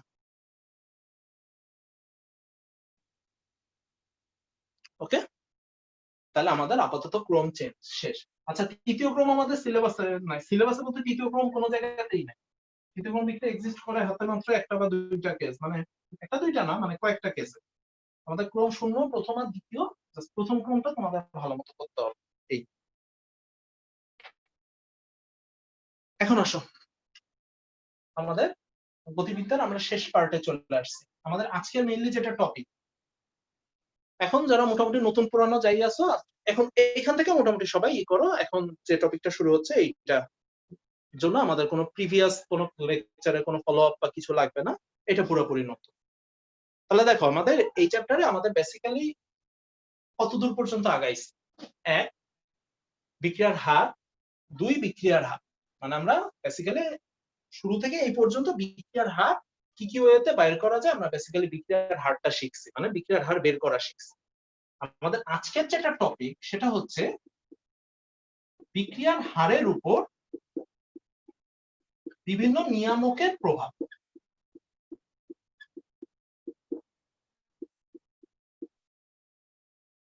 আমাদের আজকের টপিক হচ্ছে বেসিক্যালি এইটা, যে বিক্রিয়ার হারের উপর বিভিন্ন নিয়ামকের প্রভাব। একটু স্ক্রিনটা ঝাপসাটা ঠিক হয়ে যাবে টাইম নিয়ে। এখন এই বিক্রিয়ার হারের উপর কি কি নিয়ামক প্রভাব বিস্তার করে, এটা একটু বই খুললে পেজ উল্টাইলে 6টা 7টা আছে, মোটামুটি এটা 9 10 তোমাদের হালকা ছিল। তো আমরা বেসিক্যালি এখানে দুইটা জিনিসের উপর ফোকাস, একটা হচ্ছে বিক্রিয়ার হারের উপর তাপমাত্রার প্রভাব, আর একটা হচ্ছে বিক্রিয়ার হারের উপর প্রভাবকের প্রভাব। এই দুইটা জিনিস আমাদের মেইনলি ইকুয়েশন দিয়ে বলো বা গ্রাফ দিয়ে বলো, এটা দিয়ে শিখতে হবে। আর আদার্স যে প্রভাবগুলো আছে, অর্থাৎ চাপের প্রভাব, ঘনমাত্রার প্রভাব ইত্যাদি, ওগুলোর কিছু কিছু আমরা 9 10 থাকতে বিভিন্ন পরীক্ষা টরীক্ষা ছিল, আমাদের সময় একটু বেশি ছিল, তোমাদের 9 10 বইতে আবার কমায় দেয়। যাই হোক, মানে আদার্স যেগুলো আছে সেগুলো হালকা একটু রিডিং করলেই তোমাদের চলবে, ওগুলো থেকে তোমাদের কোনো কোশ্চেন ওইভাবে আসার সুযোগ নাই, কোশ্চেন দেওয়া হয় না। মেইনলি আমাদের ফোকাস হচ্ছে আপাতত তাপমাত্রার প্রভাবটা পড়তে হবে হাড়ের উপর, এরপর আমরা প্রভাবকের প্রভাবটা পড়বে। এই দুইটা হচ্ছে আমাদের এখানে ফোকাস। জিনিসটা খুব ইজি, একটা মাত্র ইকুয়েশন দিয়ে আমরা সবকিছু বাইর করতে পারি, শুধু ইকুয়েশনটা একটু ঠিকঠাক মতো বোঝা, এছাড়া আর আমাদের এখানে আর কোনো কাজ নেই। একটু দেখো এখানে আমাদের যা কিছু আছে সবকিছুর বেস হচ্ছে এই আরহেনিয়াস ভদ্রলোক, অর্থাৎ এখানে আমরা যা কিছু শিখবো সবই আরহেনিয়াসের সমীকরণের উপর বেস করে শিখতে হবে। আশা করি সমীকরণ সবার মনে আছে, তাও আরেক দফা আমি একটু মনে করাই দিই। আমাদের সমীকরণটা ছিল এরকম, এই সমানুপাতিকটা উঠাইলে আমাদের এখানে একটা আরহেনিয়াস ধ্রুবক আসবে। ফর ইওর কাইন্ড ইনফরমেশন, এ মানে বেসিক্যালি দুইটা জিনিসের গুণফল বোঝায়। এ মানে বোঝায় হচ্ছে পি জেড। পি কি জেড কি? পিটাকে বলা হয় হচ্ছে স্থানিক দিক বিন্যাস, আর জেডটাকে বলা হয় হচ্ছে সংঘর্ষ হার। থিওরিটা আমি একটু পরে মুখে বলতেছি, তার আগে আপাতত তোমাদের এই পি আর জেড কি এটা না জানলেও তোমাদের কিছু যায় আসে না, কারণ এটার ওইভাবে কোনো ভ্যালু নেই। তোমরা যা সরাসরি মনে রাখো এই এটাকে আমরা বলি হচ্ছে আরহেনিয়াস ধ্রুবক, এতটুকু আমার মনে হয় মনে রাখলে চলতেছে। তাহলে এই যে সমীকরণটা, এই সমীকরণটাকে আমরা বলি হচ্ছে আরহেনিয়াস সমীকরণ। বিক্রিয়ার হারের উপর তাপমাত্রার প্রভাব বললো, এই পুরো জিনিসটা আমাদের এই একটা সমীকরণের উপর বেস করে দাঁড়ায় আছে। ঠিক আছে, ওকে। যেহেতু আমার এখানে এক্সপোনেনশিয়াল আছে, তাহলে আমি বোথ সাইড লন নিয়ে নিই। বোথ সাইড যদি লন নিই তাহলে আমার দেখো তো ইকুয়েশনটা কেমন দাঁড়াচ্ছে। আচ্ছা, তোমরা ইন্টার সেকেন্ড ইয়ার পার করে আসছো আশা করি। এই লগ লনের ব্যাপারে তোমাদের মনে হয় না তেমন বুঝতে অসুবিধা হওয়ার কথা। বোথ সাইড লন নিলে এটা কি করে আসলে এটা আমি ধরে নিচ্ছি সবাই জানো, এটার আমি ডিটেইলস ব্যাখ্যায় গেলাম।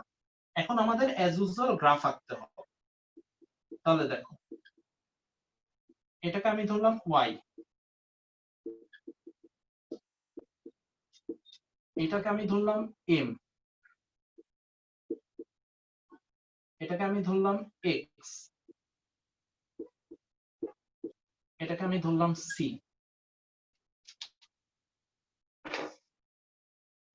আটকায়নি? তাহলে দেখো তো আমরা এরকম একটা গ্রাফ পাচ্ছি না? আমি যদি ওয়াই অক্ষ বরাবর লন কে নিই, এক্স অক্ষ বরাবর যদি আমি 1/t নিই, তাহলে আমরা একটা সরলরেখা পাবো যার ঢাল হবে -a/r। For your kind information, এই লন কে না নিয়ে কেউ যদি ওয়াই অক্ষ বরাবর লগ কে নাও আর এক্স অক্ষ বরাবর 1/t নাও, তাহলে সব সেম থাকবে, শুধু ঢালের মানে একটা 2.303 তে ভাগ হয়ে যাবে। তোমাদের এখানে প্রথম কাজ হচ্ছে এই গ্রাফটাই একটা সূত্র, মানে এই গ্রাফটাই একটা অঙ্ক আর কি। ঠিক আছে, তোমাদের এখানে প্রথম কাজ হচ্ছে জাস্ট এই গ্রাফটা বোঝা। গ্রাফটা বুঝলে আমরা পরের স্টেপে যাব। এই গ্রাফে যে ঢালের মানটা দেখতেছো এ নিজেই একটা সূত্র হিসাবে কাজ করে, এবং এমসিকিউ এর জন্য এটা মোস্ট ইম্পর্টেন্ট আমরা ধরে নিই। তাহলে ছোট্ট করে একটু রিভিউ দিই। আমাদের উদ্দেশ্য হচ্ছে বিক্রিয়ার হারের উপর তাপমাত্রার প্রভাবটা দেখবো আমরা।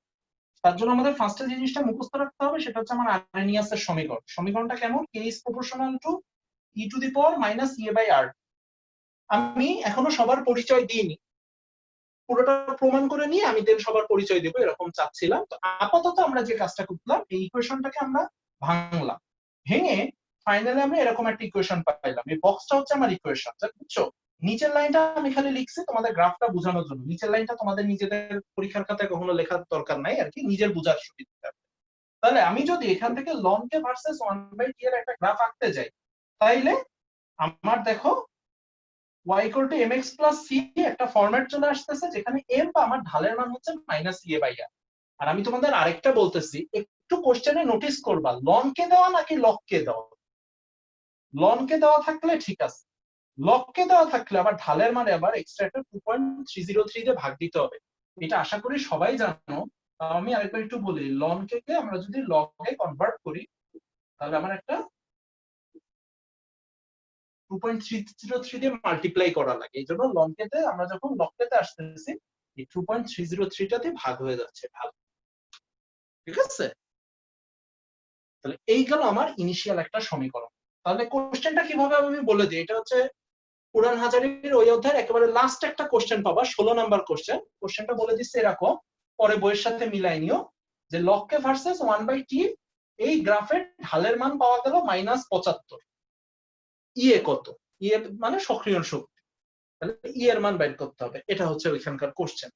তাহলে আমরা কি করব? -e/2.303r = -75 বসাই দিব। আর এর মানটা আশা করি সবাই জানি, অবশ্যই এসআই এককে নিতে হবে, তাহলে 8.314 নিলে ইয়ে যা আসে এটা হচ্ছে অ্যানসার। এতটুকুই। সচরাচর এমসিকিউ ম্যাথটা এখান থেকে বেশি দেওয়া হয়, রিটেনে কম দেওয়া হবে, বাট যে কোনো ভাবে এই ম্যাথটা ইম্পর্টেন্ট। আমি ধরে নিচ্ছি গ্রাফ অথবা কোশ্চেন এখানে তোমাদের কোনো কনফিউশন নাই। তাহলে আমরা আমাদের মেইন ফোকাসে যে আমরা এখনো হাড়ের উপর তাপমাত্রার কি প্রভাব সেটা আমরা এখনো দেখি। এখন দেখি ভাইয়া ওই ম্যাথ কত ভাইয়া নাম্বার ভিডিও তো পুরনো স্টিল হাজারি, মনে হয়। পুরনো হাজারির কয় নাম্বার ম্যাথ বললেন?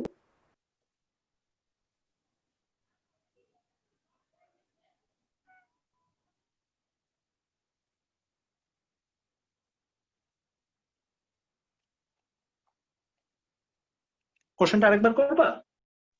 বলতেছি ভাইয়া পুরনো হাজারির কয় নাম্বার ম্যাথটা বললেন? একেবারে লাস্ট 16ই মনে হয়, অনুশীলনী। অধ্যায় 13 16, মানে যে অধ্যায়টা আর কি আমরা করতেছিলাম বা করতে দিছিলাম। পরে দেখে নিও, বা এখন যদি সামনে না থাকে পিডিএফ তো দেওয়াই আছে, পরে দেখে নিও 16 নাম্বার ম্যাথটা এইটাই। মানে আমি তোমাদের জাস্ট বললাম যে এখান থেকে ম্যাথ যেটা আসে এটা প্যাটার্ন কি হবে, ঠিক আছে?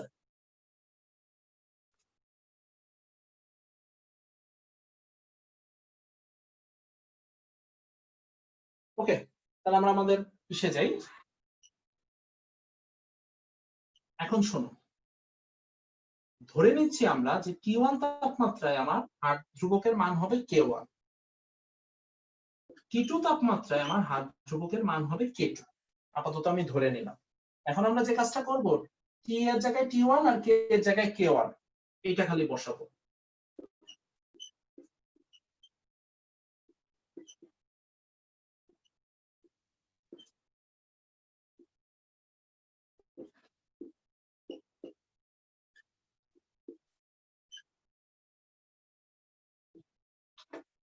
জাস্ট কিচ্ছু না, এবার তুমি K এর জায়গায় K1 টা বসাও আর T এর জায়গায় T1 টা বসাও, K2 বসাও T2 বসাও, বসে এরকম দুটি ইকুয়েশন পাবো। এবার এই দুইটি ইকুয়েশন বিয়োগ করো। তোমাদের আশা করি এই যে বলে দিতে হবে না, লনের ক্ষেত্রে বিয়োগ মানে ভাগ। তার মানে এটা যদি আমি বিয়োগ করি তাহলে আমরা পাচ্ছি লন K1/K2। লনে লনে কাটা যায়, দেখো একবারে আমি কমন নিয়ে লিখি, যেহেতু জায়গা স্বল্প, একবারে আমি কমন নিয়ে লিখি, তাহলে ফাইনালি আমার যেটা দাঁড়াচ্ছে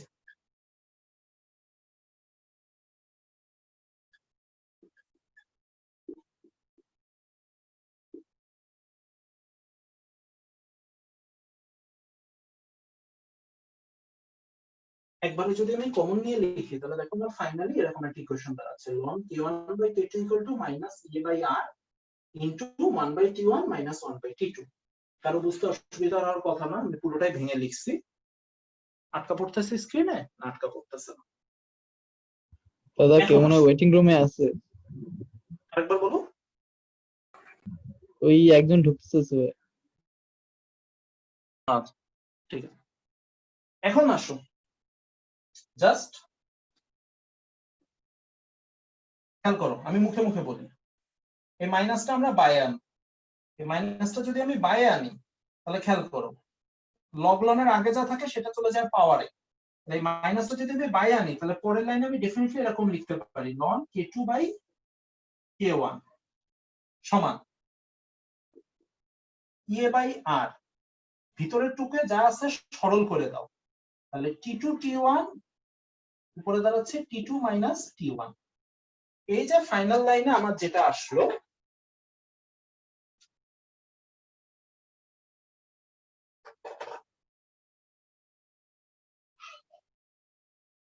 এই যে ফাইনাল লাইনে আমার যেটা আসলো এটা হচ্ছে আমার মেইন সমীকরণ। তোমাদের একটু ছোট্ট করে বলি, নাম্বার 1 তোমাদের এই প্রুফটা শিখতে হবে, মানে এটা নিজে একটা সৃজনশীল কোশ্চেন হিসেবে আসতে পারে। কেন শিখতে হবে, কোশ্চেনটা কিভাবে আসবে আমি একটু পরে বলতেছি, আগে একটু বলে নিই। তোমাদের এই প্রুফটা একটু শিখতে হবে। খুব একটা টাফ কিছু না, জাস্ট স্টেপ গুলো কি সেটা একটু মাথায় রেখো। আরএনএসের সমীকরণে বোথ সাইডে লব নিলে আমরা একটা ইকুয়েশন পাই। আরএনএসের সমীকরণ তো আমার এমনি মুখস্থ রাখা লাগে। দেন T1 তাপমাত্রায় হার ধ্রুবক K1 আর T2 তাপমাত্রায় হার ধ্রুবক K2 ধরে আমরা একটা ইকুয়েশন প্রুফ করি। এখন একটা আমার মার্কারটা নোটিস করো, এই ইকুয়েশন আর এই ঢাল, এই দুইটা জিনিসেরই আমার মেইন উদ্দেশ্য থাকে এই দুইটা জিনিস থেকে আমরা সক্রিয় শক্তির মান বের করতে চাই। ঢাল থেকে কিভাবে করলাম সেটা তো আমি বলছি। ঢালের ক্ষেত্রে জাস্ট ওরা যদি ঢালের মান বলে দেয় আর এর মান তো মুখস্থ, ঢাল থেকে আমার অটোমেটিক্যালি সক্রিয় শক্তি বের হয়ে যায়। আর যদি ওরা আমাকে এই ইকুয়েশন থেকে কোশ্চেন দেয় তাহলে কোশ্চেনটা দিবে এরকম, একটু আমার মার্কারটা নোটিস করো, ওরা T1 T2 এই দুইটা তাপমাত্রা বলে দিবে, K1 K2 অর্থাৎ দুইটা হারের মান বলে দিবে।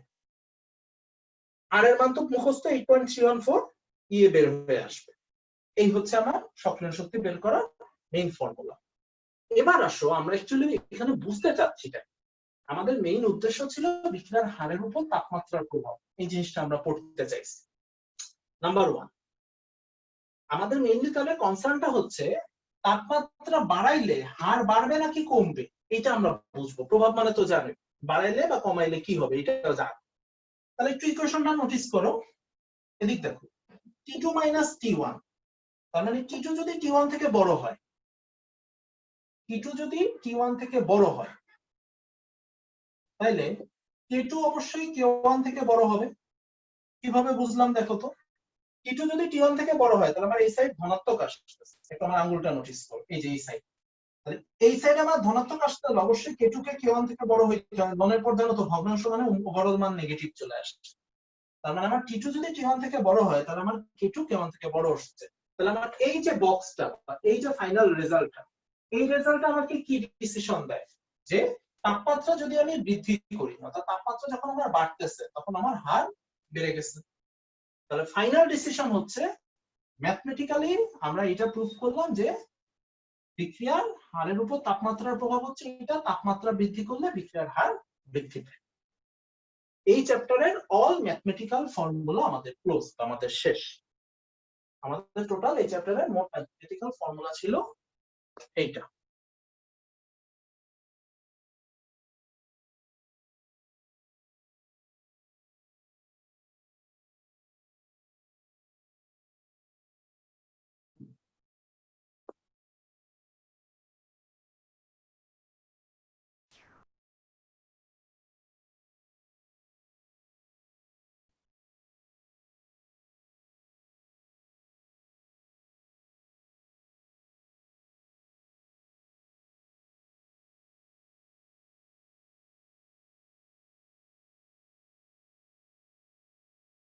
রোমা, পুরাতন হাজারিতে দ্রাব্যতার অঙ্ক নাই। পুরাতন আমাদের যে সিলেবাস এখানে দ্রাব্যতা ছিল না। তো পুরাতন হাজারিতে তোমরা দ্রাব্যতার কোনো ম্যাথ পাবা না, এটা আমাদের নতুন বই থেকেই করতে হবে বা নতুন যে কোনো বই। পুরাতন হাজারিতে দ্রাব্যতা চ্যাপ্টারটা ছিল না, এটা তোমাদের পুরোপুরি নতুন অ্যাড করা হয়। আচ্ছা, হারের উপর তাপমাত্রার প্রভাব এই পার্টে আর কেউ কোনো কোশ্চেন করতে চাও কিনা বলো।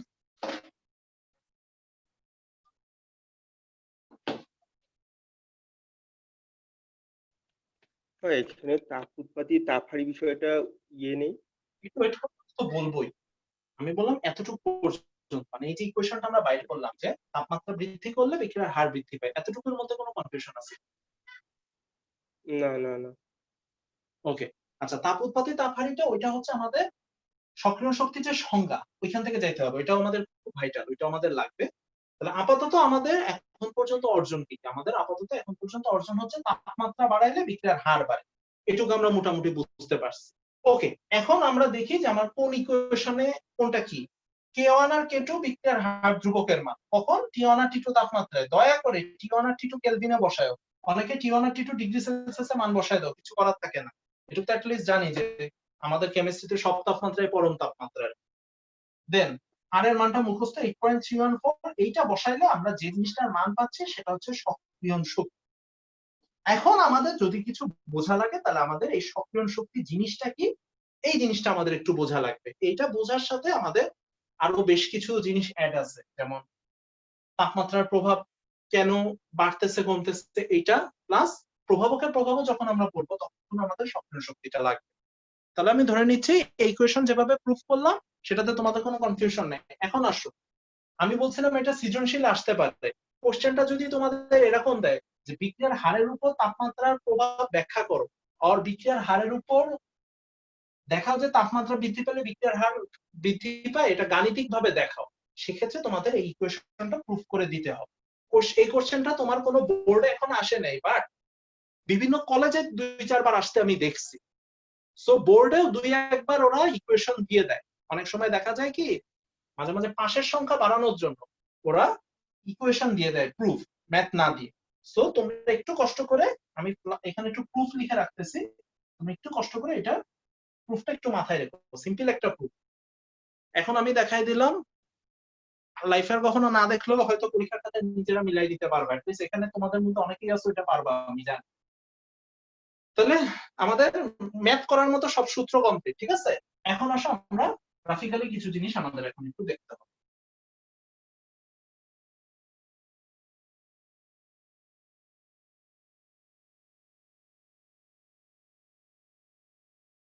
এই চ্যাপ্টারের মধ্যে লাস্ট টপিক সক্রিয়ণ শক্তি। এটা বুঝতে পারলে এই চ্যাপ্টারে মোটামুটি আমাদের আর কোনো ঝামেলা থাকতেছে না। কেউ একজন সক্রিয়ণ শক্তির সংজ্ঞাটা বলো, আমি আইডেন্টিফাই করে দিব, নাকি যার মাথায় আছে সেই বলো, অথবা বই খোলা থাকলে বই দেখেও বলতে পারো, বাট আমি চাচ্ছি নিজে থেকে বলো। বিক্রিয়কের হচ্ছে আপনার মানে এক মোল, মানে বিক্রিয়ায় অংশগ্রহণ করার উপযুক্ততা অর্জন, তারপর থেকে বলো অংশগ্রহণের উপযুক্ততা অর্জন করার জন্য যে তার যে নিজের শক্তি মানে গড় শক্তি থেকে অতিরিক্ত যে শক্তিটা অর্জন করে সেটা সক্রিয় শক্তি। ন্যূনতম না, অতিরিক্ত যত শক্তি অর্জন করুক, শেষ করো। ন্যূনতম যে শক্তিটা অর্জন করতে হয় বিক্রিয়া অংশগ্রহণ করতে গেলে গড় শক্তি অপেক্ষা বেশি। গড়টা বলছো, গড়ের আগে ন্যূনতম ওয়ার্ডটা লাগাইলে হয়ে যায়। যদি ন্যূনতম গড় শক্তি বলো আর ন্যূনতম শক্তি বলো, একটা বললেই হয়, ঠিক আছে? সবার উদ্দেশ্যে তাহলে আমি আরেকবার একটু তোমাদের মনে করাই দিই। সক্রিয় শক্তি জিনিসটা ছিল আমাদের কাছে একটা দেয়ালের মতো। একটা বিক্রিয়ায় যতগুলো বিক্রিয়া কোনো অংশ নেয় তারা সবাই বিক্রিয়া থেকে উৎপাদে পরিণত হয় না, এটা আমরা মোটামুটি কম বেশি সবাই জেনে গেছি, বা না জানলেও সমস্যা নেই, এটা বাই ডিফল্ট প্র্যাকটিক্যালি এটা হবেই, বুঝছো? তাহলে সক্রিয় শক্তি হচ্ছে একটা দেয়ালের মতো। অণু বা পরমাণু গুলোকে একটা নির্দিষ্ট শক্তি অর্জন করতে হয়, মানে একটা দেয়াল টপকাইতে হয়।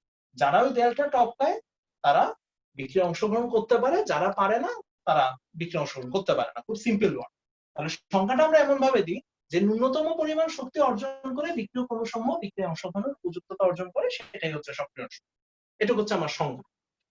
এখন আসো আমার সক্রিয় শক্তি থেকে বোঝার যে জায়গাটা, সবার আগে আমাদের এই গ্রাফটা বুঝতে হবে।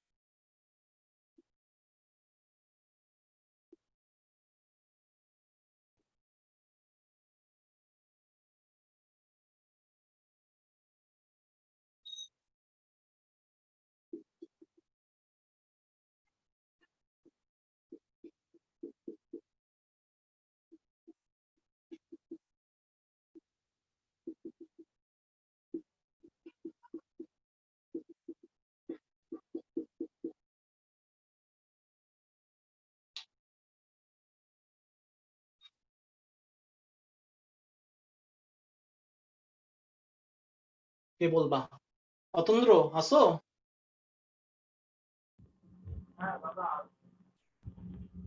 আচ্ছা, একটু আমার আঙ্গুলটা নোটিস করো। এখন যেখানে আঙ্গুল রাখছি এই যে গ্রাফটা, এটা তাপ উৎপাদী বিক্রিয়ার জন্য না তাপহারী বিক্রিয়ার জন্য? খালি আমরা এতটুকু বলো।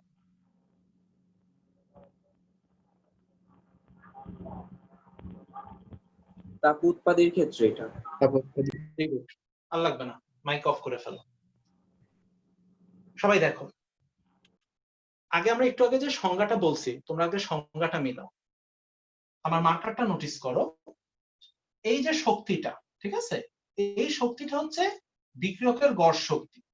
আমার ওয়াই অক্ষ বরাবর শক্তি বসতেছে, বুঝছো?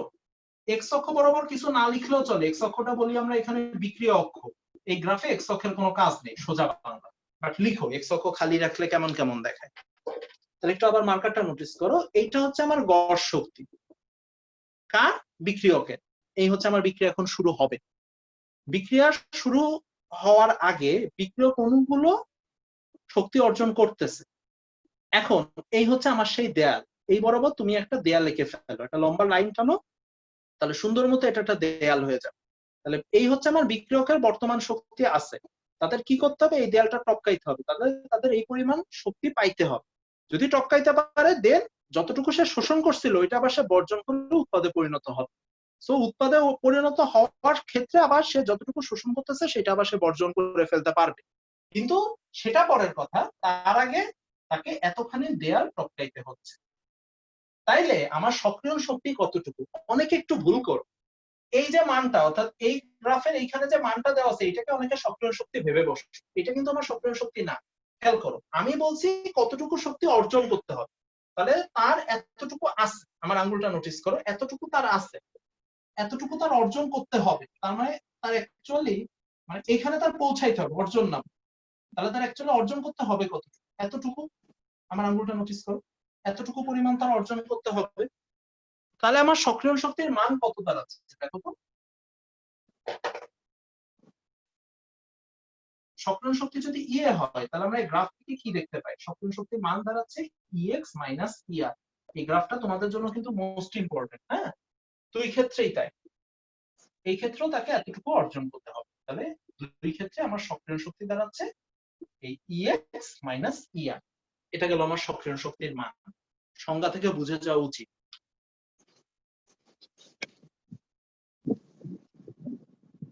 নেক্সট সেটা হলো ওজকে যেটা কোশ্চেনটা আমি করছিলাম যে এই গ্রাফ দেখে আমরা কেমনে বুঝবো বিক্রিয়াটা তাপ উৎপাদী না বিক্রিয়াটা তাপ হারি। তুমি একটা নর্মালি জিনিস চিন্তা করো, সে ছিল এইখানে, সে এতটুকু অর্জন করছে, এই পরিমাণ সে অর্জন করছে, মানে কথা কথা সে শোষণ করছে। তারপরে সে এখান থেকে আবার যখন উৎপাদে পরিণত হলো, তাহলে দেখো এতটুকু সে অর্জন করছিল তার থেকে বেশি এতটুকু সে ছেড়ে দিচ্ছে। তার মানে শোষণ এতটুকু, রিলিজ বা নিঃসরণ এতটুকু। তার মানে ওভারঅল কি তার ক্ষেত্রে নিঃসরণের অ্যামাউন্ট বেশি এবং সেই অ্যামাউন্টটা এতটুকু। এই গ্রাফটায় নোটিস করো, সে এতটুকু শোষণ করছে, আশা করি আঙ্গুল দুইটা হ্যাঁ ভালোই দেখা যাচ্ছে, সে এতটুকু শোষণ করছে, দেন তার থেকে কম এতটুকু নিঃসরণ করছে। তার মানে কি এখানে তার শোষণের অ্যামাউন্ট বেশি। তাহলে তুমি জাস্ট যদি শুধু গ্রাফের থেকে চিন্তা করো তাহলেই আমরা বলে দিতে পারি যে কোনটা তাপ উৎপাদী কোনটা তাপ হারি। তার মানে ডেফিনেটলি এখানে আমরা বুঝতে পারতেছি তোমার নিঃসরণের অ্যামাউন্ট বেশি, তার মানে এইটা দাঁড়াচ্ছে আমার তাপ উৎপাদী, আর এখানে আমার নিঃসরণের অ্যামাউন্ট কম, তার মানে এই গ্রাফটা দাঁড়াচ্ছে আমার তাপ হারি। নেক্সট, যদি কারো তারপরও প্রবলেম হয়, আমি আরো একটা টেকনিক বলতেছি। এই ফর্মুলাটা তো আশা করি সবাই জানো, del H equal to EP minus ER. Del H যখন আমরা ক্যালকুলেট করি প্রোডাক্ট থেকে রিঅ্যাকট্যান্ট বাদ দিই, এইটা তো অ্যাটলিস্ট সবাই জানে। তাহলে এইখান থেকে দেখো আমরা বের করতে পারি, একটু আমার মার্কারটা নোটিস করো। যখন আমার তাপ উৎপাদী ছিল দেখো ইআর হচ্ছে বড়, এই যে এটা যদি আমার মূলবিন্দু হয় মূলবিন্দু থেকে এতটুকু হচ্ছে ইআর, তাহলে ইআর বড় ইপি ছোট। দেখো যখন আমার তাপ উৎপাদী ছিল ইআর হচ্ছে বড়, তাহলে ইআর বড় হইলে ডেফিনেটলি আমার ডেল এইচ এর মান কি আসতেছে? নেগেটিভ আসতেছে। এটুকু তো সবাই জানো যে তাপ উৎপাদী হলে ডেল এইচ নেগেটিভ হয়। তাহলে দেখো যখন আমার তাপ উৎপাদী, তুমি যদি জাস্ট মানটা নোটিস করো, ইআর এর মান বড় ইপি এর মান ছোট, তার মানে এই গ্রাফের জন্য এটা তাপ উৎপাদী বিক্রিয়ার জন্য গ্রাফ, এটা তাপ হারি বিক্রিয়ার জন্য গ্রাফ। ওকে,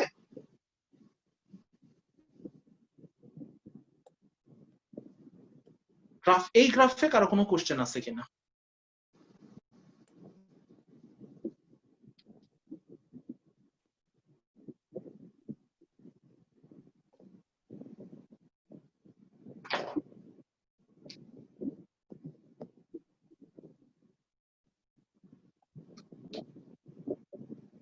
আশা করি নাই। তাহলে আসো, আমাদের একটা পার্ট চুকলো, সেই পার্টটা হচ্ছে বিক্রিয়ার হারের উপর তাপমাত্রার প্রভাব। এবার কারে জিজ্ঞাসা করা যাক, শ্রমিক সাহা আছো? কি দাদা? একটা জিনিস আমাকে একটু বলো তো, থিওরিটিক্যালি কিভাবে ব্যাখ্যা করা যায় যে তাপমাত্রা যদি আমি বাড়াই তাহলে বিক্রিয়ার হার বাড়বে সক্রিয় শক্তির এই গ্রাফ থেকে, গ্রাফ না মানে সক্রিয় শক্তির সংজ্ঞা থেকে? অণুগুলোর গতিশক্তি বাড়বে। অণুগুলোর গতিশক্তি বাড়লে বেশি বেশি সংঘর্ষ হবে, ফলে বিক্রিয়া হওয়ার সম্ভাবনাটা বেশি। অণুর তাপমাত্রা বাড়ালে সংঘর্ষ বেশি হবে, সংঘর্ষ বেশি হলে দেন গতিশক্তি বাড়বে, বুঝছো? হ্যাঁ, তারপর বলো, ফিনিশিং টাচটা তো হয়ে গেছে তো। সংঘর্ষ বাড়লে বা গতিশক্তি বাড়লে জি দাদা, মানে বিক্রিয়া করার সম্ভাবনাটা বেড়ে যাবে, ফলে বিক্রিয়ার হার বাড়বে। সক্রিয় শক্তির আলোকে তাহলে সংঘর্ষ বাড়লে কি হবে? আরো বেশি অণু এই সক্রিয় শক্তি দেয়াল টপকাইতে পারবে বা সক্রিয় শক্তি অর্জন করতে পারবে, তাই তো? ওকে, মাইক অফ করো, আর লাগবে না, ঠিক আছে, থ্যাংক ইউ। তাহলে শোনো, কোশ্চেনটা দুই ভাবে আসতে পারে, একটু এবার মুখে বলি, বাকিটা পুরোটাই থিওরি। এক, ওরা তোমাকে বললো ম্যাথমেটিক্যালি ব্যাখ্যা করো তাপমাত্রা বাড়াইলে বিক্রিয়ার হার বাড়ে। তুমি আগে আমরা যে সমীকরণটা প্রুফ করছি তুমি সমীকরণটা প্রুফ করলা, ওই সমীকরণ দেখে আমি বলে দিতে পারি তাপমাত্রা বাড়াইলে বিক্রিয়ার হার বাড়ে। সেকেন্ড, থিওরিটিক্যালি বললো যে তাপমাত্রা বাড়াইলে বিক্রিয়ার হার বাড়ে। এটা কিভাবে প্রুফ করবো? খেয়াল করো, তাপমাত্রা বাড়াইলে মোট কথা সংঘর্ষ বাড়বে, মোট কথা গতিশক্তি বাড়বে। সোজা বাংলা, তাপমাত্রা বাড়ালে অণুর গতিশক্তি বাড়ে। এটুক আমরা সে বাচ্চাকাল থেকে জেনে আসতেছি।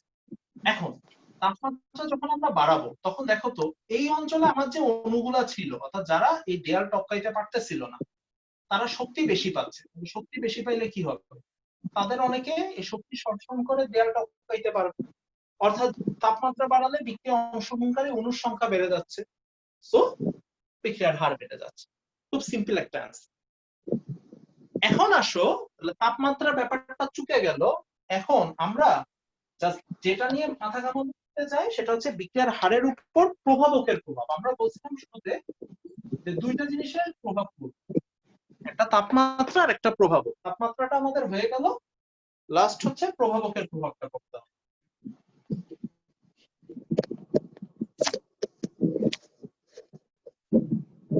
মাইকটা অফ করে দাও, ভালো লাগবে।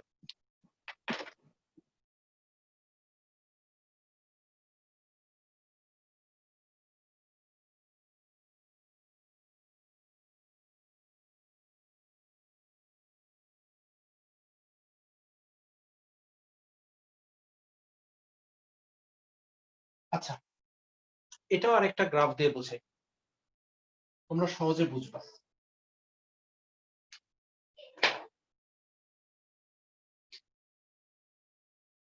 এটাও তো কাজ করতেছে না।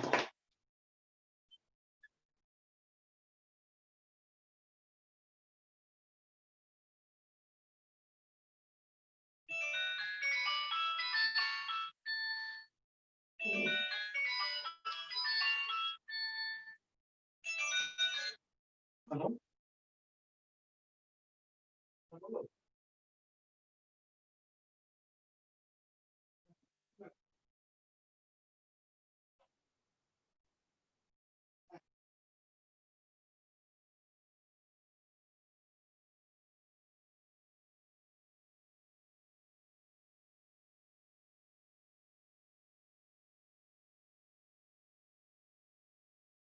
আমার কি লাগে?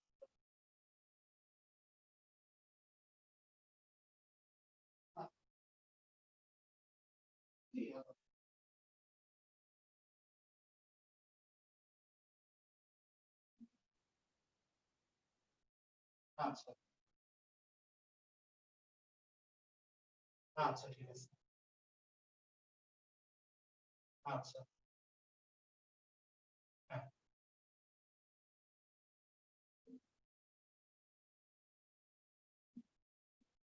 হ্যাঁ,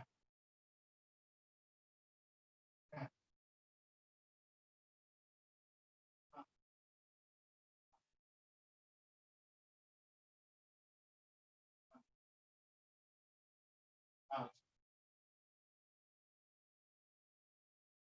আচ্ছা আচ্ছা, আচ্ছা আচ্ছা, আচ্ছা,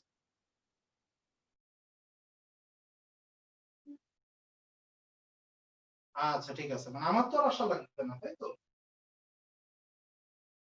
আমি খালি কাগজগুলো তাই তো?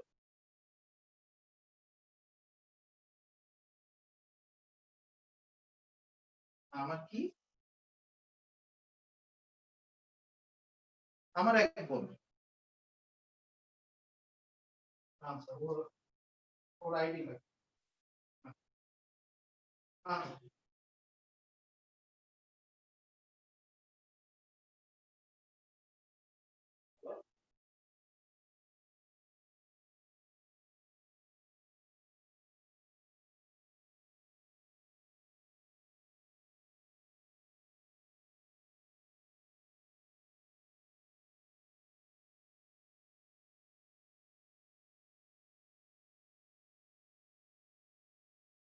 আচ্ছা বাবা, তোমরা কি বললে কাগজগুলো লিখে নাও। আমার তো আশা লাগবে না, কালকে মেল করে দেবো। না ওই যে চাকরি টাকরি এখন লিখে দিই।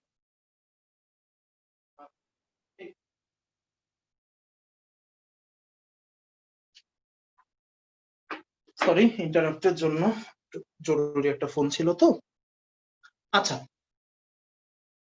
লাস্ট আমরা যেখানে ছিলাম, বিক্রিয়ার হারের উপর প্রভাবকের প্রভাব। হ্যাঁ, জাস্ট তোমরা একটু কষ্ট করে এই গ্রাফটা যদি বুঝো, প্রভাবকের প্রভাবে আর কিছু পড়া লাগবে না। সেটা হচ্ছে এই গ্রাফটাই আমি এইখানে আঁকছি, কিছু আঁকি নাই। এই ইআর ইপি ইএক্স এগুলা লিখলাম না, অলরেডি একবার লেখা আছে, পাশাপাশি তিনটা আঁকা। আমি বলতে চাচ্ছি এইটা মনে করো প্রভাবক ব্যবহারের পূর্বে, আর এইটা হচ্ছে প্রভাবক ব্যবহারের পরে। ঠিক আছে, খেয়াল করো, তুমি একটা দেয়াল টপকাবা। এবার নর্মালি একটা জিনিস চিন্তা করো, তুমি একটা দেয়াল টপকাবা, দুই ভাবে টপকাইতে পারো। দেয়াল যদি তোমার চেয়ে উঁচু হয় তাহলে তোমার ডেফিনেটলি মই লাগবে বা কারো পিঠে ভর দেওয়া লাগবে, মানে তোমার ওই পরিমাণ হাইট অর্জন করা লাগবে, সে তুমি যেমন হাইট অর্জন করো। এক। দুই নাম্বার হচ্ছে, তোমার হাতে যদি অপশন থাকে তুমি দেয়ালটাকে কেটে ছোট করে ফেলতে পারো, ছোট করে তোমার হাইটের সমান করে দিলা, তাহলেও দেয়াল টপকানো যাবে। আমার এখানে আমি ফার্স্টেই বলছি তোমার এইটা একটা দেয়াল চিন্তা করো, এইটা আমার একটা অলরেডি একটা দেয়াল। তাপমাত্রা যখন আমি বাড়াইছি তখন অণুগুলা শক্তি অর্জন করে দেয়াল টপকাইছে। তারা যাদের মনে করো শক্তি এই রেঞ্জে ছিল, আমার আঙ্গুলটা নোটিস করো, এই রেঞ্জে যাদের শক্তি ছিল তারা শক্তিটা অর্জন করে দেয়ালটা টপকাইছে। প্রভাবক যখন আমরা ব্যবহার করতেছি, প্রভাবক কিন্তু দুই ধরনের হয়, একটা ধনাত্মক প্রভাবক, একটা ঋণাত্মক। আরো দুইটা আছে, আবিষ্ট আর স, আপাতত খালি ধনাত্মক আর ঋণাত্মক নিয়ে থাকে। তাহলে প্রভাবক যদি ধনাত্মক হয় তাহলে প্রভাবক কি করবে, বিক্রিয়ার হার বাড়াবে, যেভাবে তাপমাত্রা বৃদ্ধি বাড়াইছিল। এখন দেখো প্রভাবক কি করতেছে, দেখো প্রভাবক সক্রিয় শক্তিকে কেটে ছোট বানাই দিচ্ছে। আগে দেয়ালটা ছিল এইখানে, প্রভাবক ব্যবহারের আগে দেয়ালটা ছিল এইখানে, অর্থাৎ অণুকে এত পরিমাণ শক্তি অর্জন করতে হবে। এখন প্রভাবক ইউজ করার পর সে দেয়ালই ছোট করে দিল। অর্থাৎ আগে আমার আঙুলটা নোটিস করে, এইখানে যে অণুগুলো ঘোরাঘুরি করতেছিল, যারা এদিকে উঠতে পারতেছিল না তারা সুন্দর মতো এখন এখান থেকে নামতে পারবে। ঠিক আছে, অর্থাৎ তারা এই শক্তিটা অর্জন করে এখান থেকে ইজিলি উৎপাদে পরিণত হইতে পারবে। সো এটা গেল প্রভাবকের প্রভাব। এটা যদি ধনাত্মক হয়। আর ঋণাত্মক হলে কি হবে, যদি ঋণাত্মক প্রভাবক হয় তাহলে সে সক্রিয় শক্তিটা আরো বাড়াই দিবে। তার মানে আগে যতগুলো অণু অর্জন করতেছিল এখন তাও পারবে না, মানে বিক্রিয়ার হার আরো কমে যাবে। ওটা ঋণাত্মকের ক্ষেত্রে। আর ধনাত্মকের ক্ষেত্রে আমি যেটা আঁকছি সেটা। ঋণাত্মকের আমি বললাম না, ধনাত্মক বুঝলে ঋণাত্মক না বোঝার কোনো কারণ নেই। এখন আসো সবচেয়ে ভাইটাল জিনিস। ঠিক আছে, এখান থেকে প্রতি বোর্ড পরীক্ষায় একটা এমসিকিউ, ডিউর পরীক্ষার জন্য একটা এমসিকিউ মোটামুটি বাধা থাকে, মিস হয়, বাট মোস্ট ইম্পর্টেন্ট যতগুলো এমসিকিউ এর জন্য কোশ্চেন তার মধ্যে সক্রিয় শক্তি একটা। কোশ্চেনটা কেমন তোমাদের বলি আমি। ওরা তিনটা অপশন দেয়, সেটা হচ্ছে তাপমাত্রা বৃদ্ধি করলে 1 বিক্রিয়ার হার বাড়ে, 2 সক্রিয়ণ শক্তি বাড়ে, 3 অনুসময়ের গতিশক্তি বাড়ে।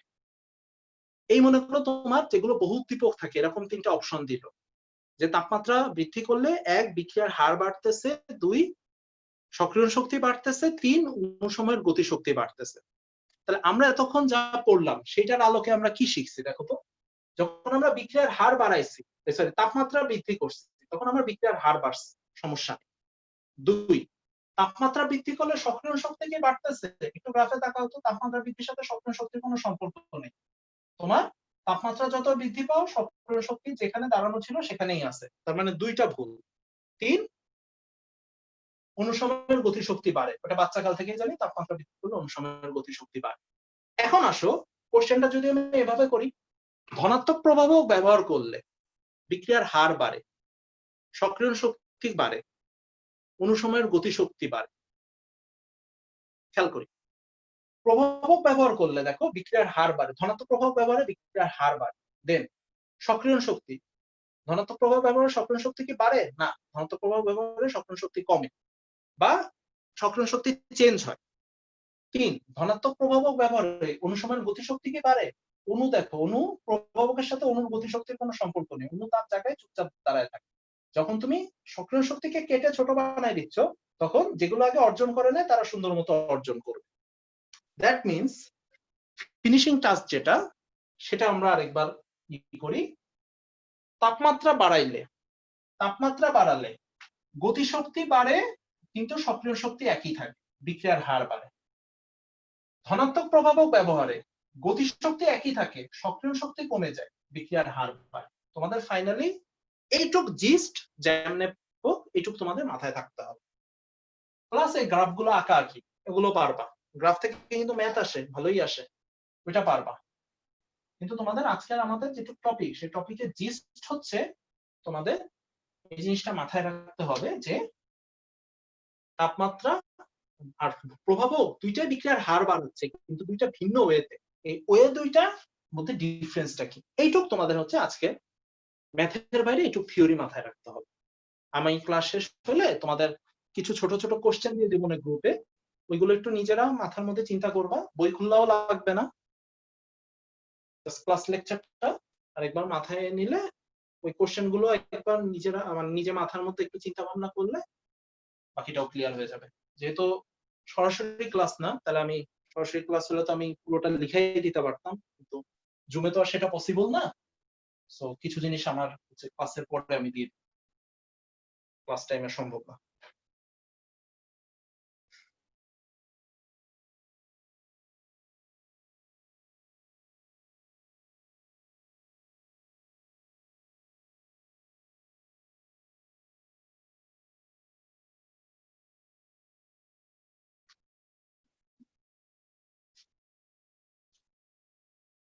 আনিকা মিম আসো?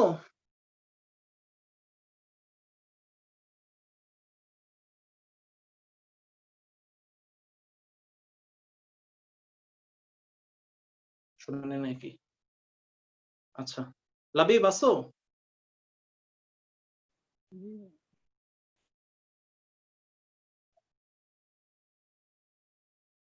সাউন্ড কমে গেল কেন আবার হঠাৎ? একটা সেকেন্ড একটু।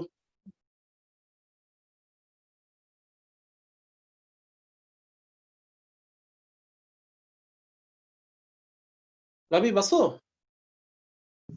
জি ভাইয়া। ওকে ফাইন, কোশ্চেনটা ভালো মতো শুনবা, তারপর অ্যান্সার দিবা, হ্যাঁ? আচ্ছা, সরাসরি আমি যেটা বললাম সেটাই আমি তোমাদের আরেকবার রিপিট করাই আর কি। তাহলে কোশ্চেনটা হচ্ছে তাপমাত্রা এবং ধনাত্মক প্রভাবক দুইটাই বিক্রিয়ার হার বাড়ায়, ওকে? তাহলে দুইটার বিক্রিয়ার হার বাড়ানোর প্রসেসিং এর মধ্যে ডিফারেন্সটা কোথায়, এটা হচ্ছে কোশ্চেন।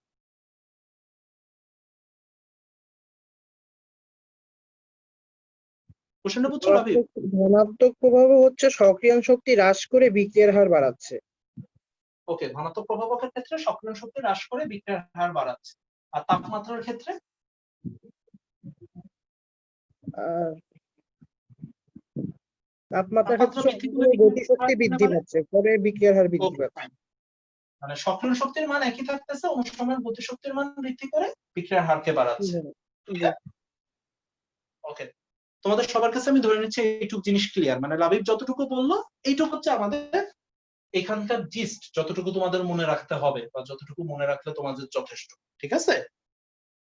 তাহলে আসো বোর্ডটা আপাতত মুছে দিই। দাদা একটা কোশ্চেন ছিল।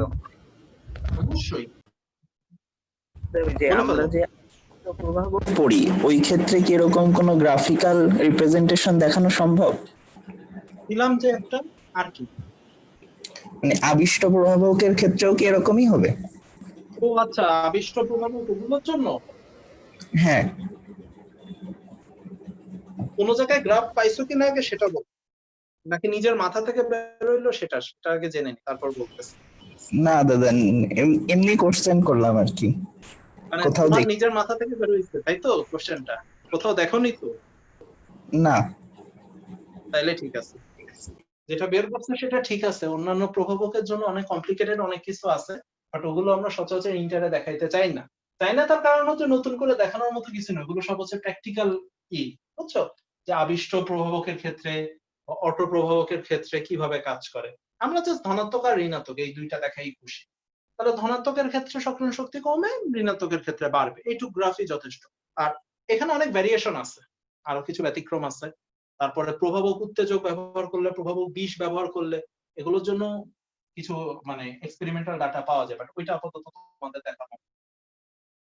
তবে হ্যাঁ, এটা বলতে পারো যে মানে গ্রাফ এরকম থাকবে না, গ্রাফ চেঞ্জ হবে। আবিষ্ট বা ধনাত্মক প্রভাবক উত্তেজক, প্রভাবক বিষের জন্য গ্রাফে চেঞ্জ আসবে স্বাভাবিক, বাট ওইটা আপাতত আমি তোমাদের দেখাইতে চাচ্ছি। কোথাও যদি দেখে থাকতো তাহলে একটা ব্যাপার ছিল, তাইলে হয়তো ওইটা রেফারেন্স নিয়ে আমার কিছু দেখানো লাগবে। ওকে, তাহলে আমাদের মোটামুটি একটা পার্ট শেষ হলো, রাসায়নিক গতিবিদ্যা শেষ হলো। চ্যাপ্টারের লাস্টে আমাদের খুব ইম্পর্টেন্ট একটা কোশ্চেন আছে, সেটা হচ্ছে প্রভাবক কেমনে কাজ করে। অর্থাৎ সচরাচর ধনাত্মক প্রভাবকই যদি বলি, ধনাত্মক প্রভাবক দুই ভাবে কাজ করে। এক হচ্ছে অন্তর্বর্তীকালীন যৌগ গঠন, আর দুই হচ্ছে তোমার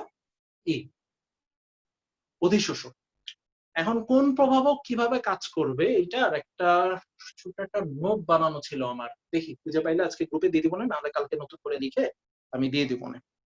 তারপর লাস্ট তোমাদের একটাই কোশ্চেন বাকি থাকতেছে, প্রভাবক কিভাবে কাজ করে। পুরোটাই থিওরিটিক্যাল কোশ্চেন, তো ওইটা কবির স্যারের বইতে মোটামুটি গুছায় লেখা আছে, আর হাজারি স্যারের বইতে অনেক পেঁচায় লিখছে। তো কবির স্যারের বই পড়লে, যদি এই কোশ্চেনটা কবির স্যারের বই থেকে পড়তে পারো ভালো হয়। আর সহজ করে কিভাবে লিখবা সেটা আমি একটা রেপ্লিকা দিয়ে, মানে একটা স্যাম্পল দিয়ে তোমাদের দেখাই দিব। তাহলে আমাদের রাসায়নিক গতিবিদ্যা শেষ।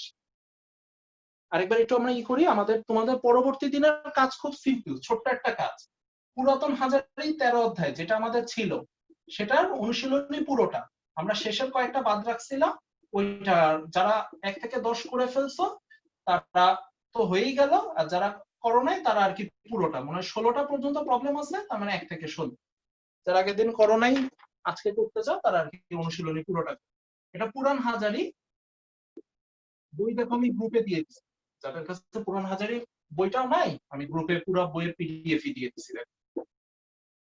তোমাদের যদি কোনো বইয়ের পিডিএফ লাগে, মানে কেমিস্ট্রির কথা বলতেছি না, অন্য কোনো বইয়ের যদি পিডিএফ লাগে আমাকে জানাও, আমার কাছে ইন্টারের বেশ কিছু বইয়ের পিডিএফ আছে। এখন অন্য কোনো মানে ম্যাথ বা ফিজিক্সে কোনো বা আইসিটির কোনো বইয়ের পিডিএফ লাগলে আমাকে বইলো, কারণ এই পিডিএফ গুলো খুব রেয়ার। তবে আবার গণহারে করো না, সাপ্লাই দিও না, কারণ এইসব বোর্ডের বই পিডিএফ বানানো আবার বেআইনি, শেষে আবার মানে নিজেদের প্রয়োজনে ব্যবহার করো, কিন্তু আবার নিজে প্রিন্ট করতে যাও না। আচ্ছা, তোমাদের নেক্সট দিনের কাজটা খুব সিম্পল, সেটা হচ্ছে পুরান হাজারি 13 অধ্যায় পুরোটা অনুশীলনী। কেউ উদাহরণ করতে যাও না, কারণ উদাহরণে কিছু ম্যাথ আছে, ওগুলো তোমাদের লাগবে না। ওগুলো আমাদের সময় যখন এই অধ্যায়টা সিলেবাসে ছিল তখন সৃজনশীলের জন্য লাগতো, কিন্তু তোমাদের আর কি ওইটা লাগবে না। আমাদের সময় বলতে আর কি পরে যখন সৃজনশীল আসলো আর কি, তোমাদের জাস্ট অনুশীলনটা করলেই হবে। উদাহরণ দেখ, এই চ্যাপ্টার উদাহরণ দেখার কোনো দরকার নেই। গেল এক। নেক্সট ডে, নেক্সট ক্লাসে আমরা করব হচ্ছে রাসায়নিক সাম্যাবস্থা, মোস্ট ইম্পর্টেন্ট, এবং তোমাদের অনেকের এইটার চ্যাপ্টারে ভালো রকম ঝামেলা থাকে। সো নেক্সট ক্লাসটা একটু ফুল মনোযোগ দিয়ে করো, এরকম একটা নেক্সট ক্লাসটা আমাদের একটু বড় হবে। ধরো 8:15-তে শুরু হয়ে পুরো সাম্যাবস্থাটা একদিনে শেষ করবো, তো 10:30 বেজে যাইতে পারে, ওইটা একটু আগে থেকে জানাই রাখলাম। বাসায় তো আছো, শুরু করলে একটু ভালো হতো। 8টায় করবো তাই? জি ভাই, মানে বুঝি না, 8টায় করবো না আরো আগে করবো, কোনটা বলবো? 8টায় জাস্ট একটা শুরু করলে হয়তো একটু তাহলে আগে আগে শেষ হতো আর কি। না সেটা আমি করি, আমি ধরো সবসময় 8:15 করি, 15 মিনিটের একটা রাখি, এটা আমার চিরকালীন স্বভাব আর কি।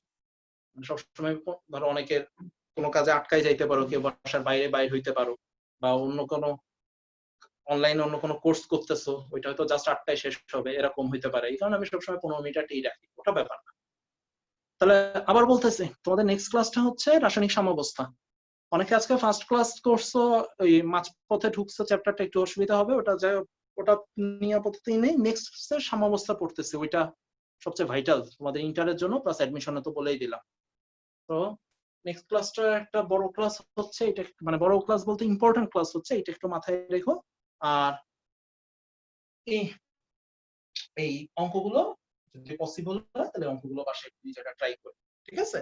আর যে যে অঙ্কে আটকাবা, অনেকে 2-1টা অঙ্কে আটকাইছিল, আমারে বলছো, আমি আর দিলাম না, যেহেতু আজকে পুরো চ্যাপ্টার শেষ হইলো, দেন পরের ক্লাসে শুরুতে বা শেষে এর মধ্যে যে 2-1টা অঙ্কে তোমাদের প্রবলেম মনে হয়েছে বা আটকাইছো, ওগুলো ওই দিন আমি বলে ওই দিন কল দিয়ে দিব, ঠিক আছে? তাহলে আজকের মতো আমরা ক্লোজ দিই। কোনো বিষয়ে কারো কোনো কোশ্চেন থাকলে আমাকে বললো।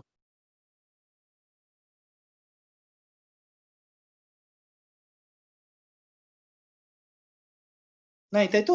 ঠিক আছে, তাহলে ভালো থেকো। আজকের মতো তাহলে আমরা লিভ দিলাম, হ্যাঁ।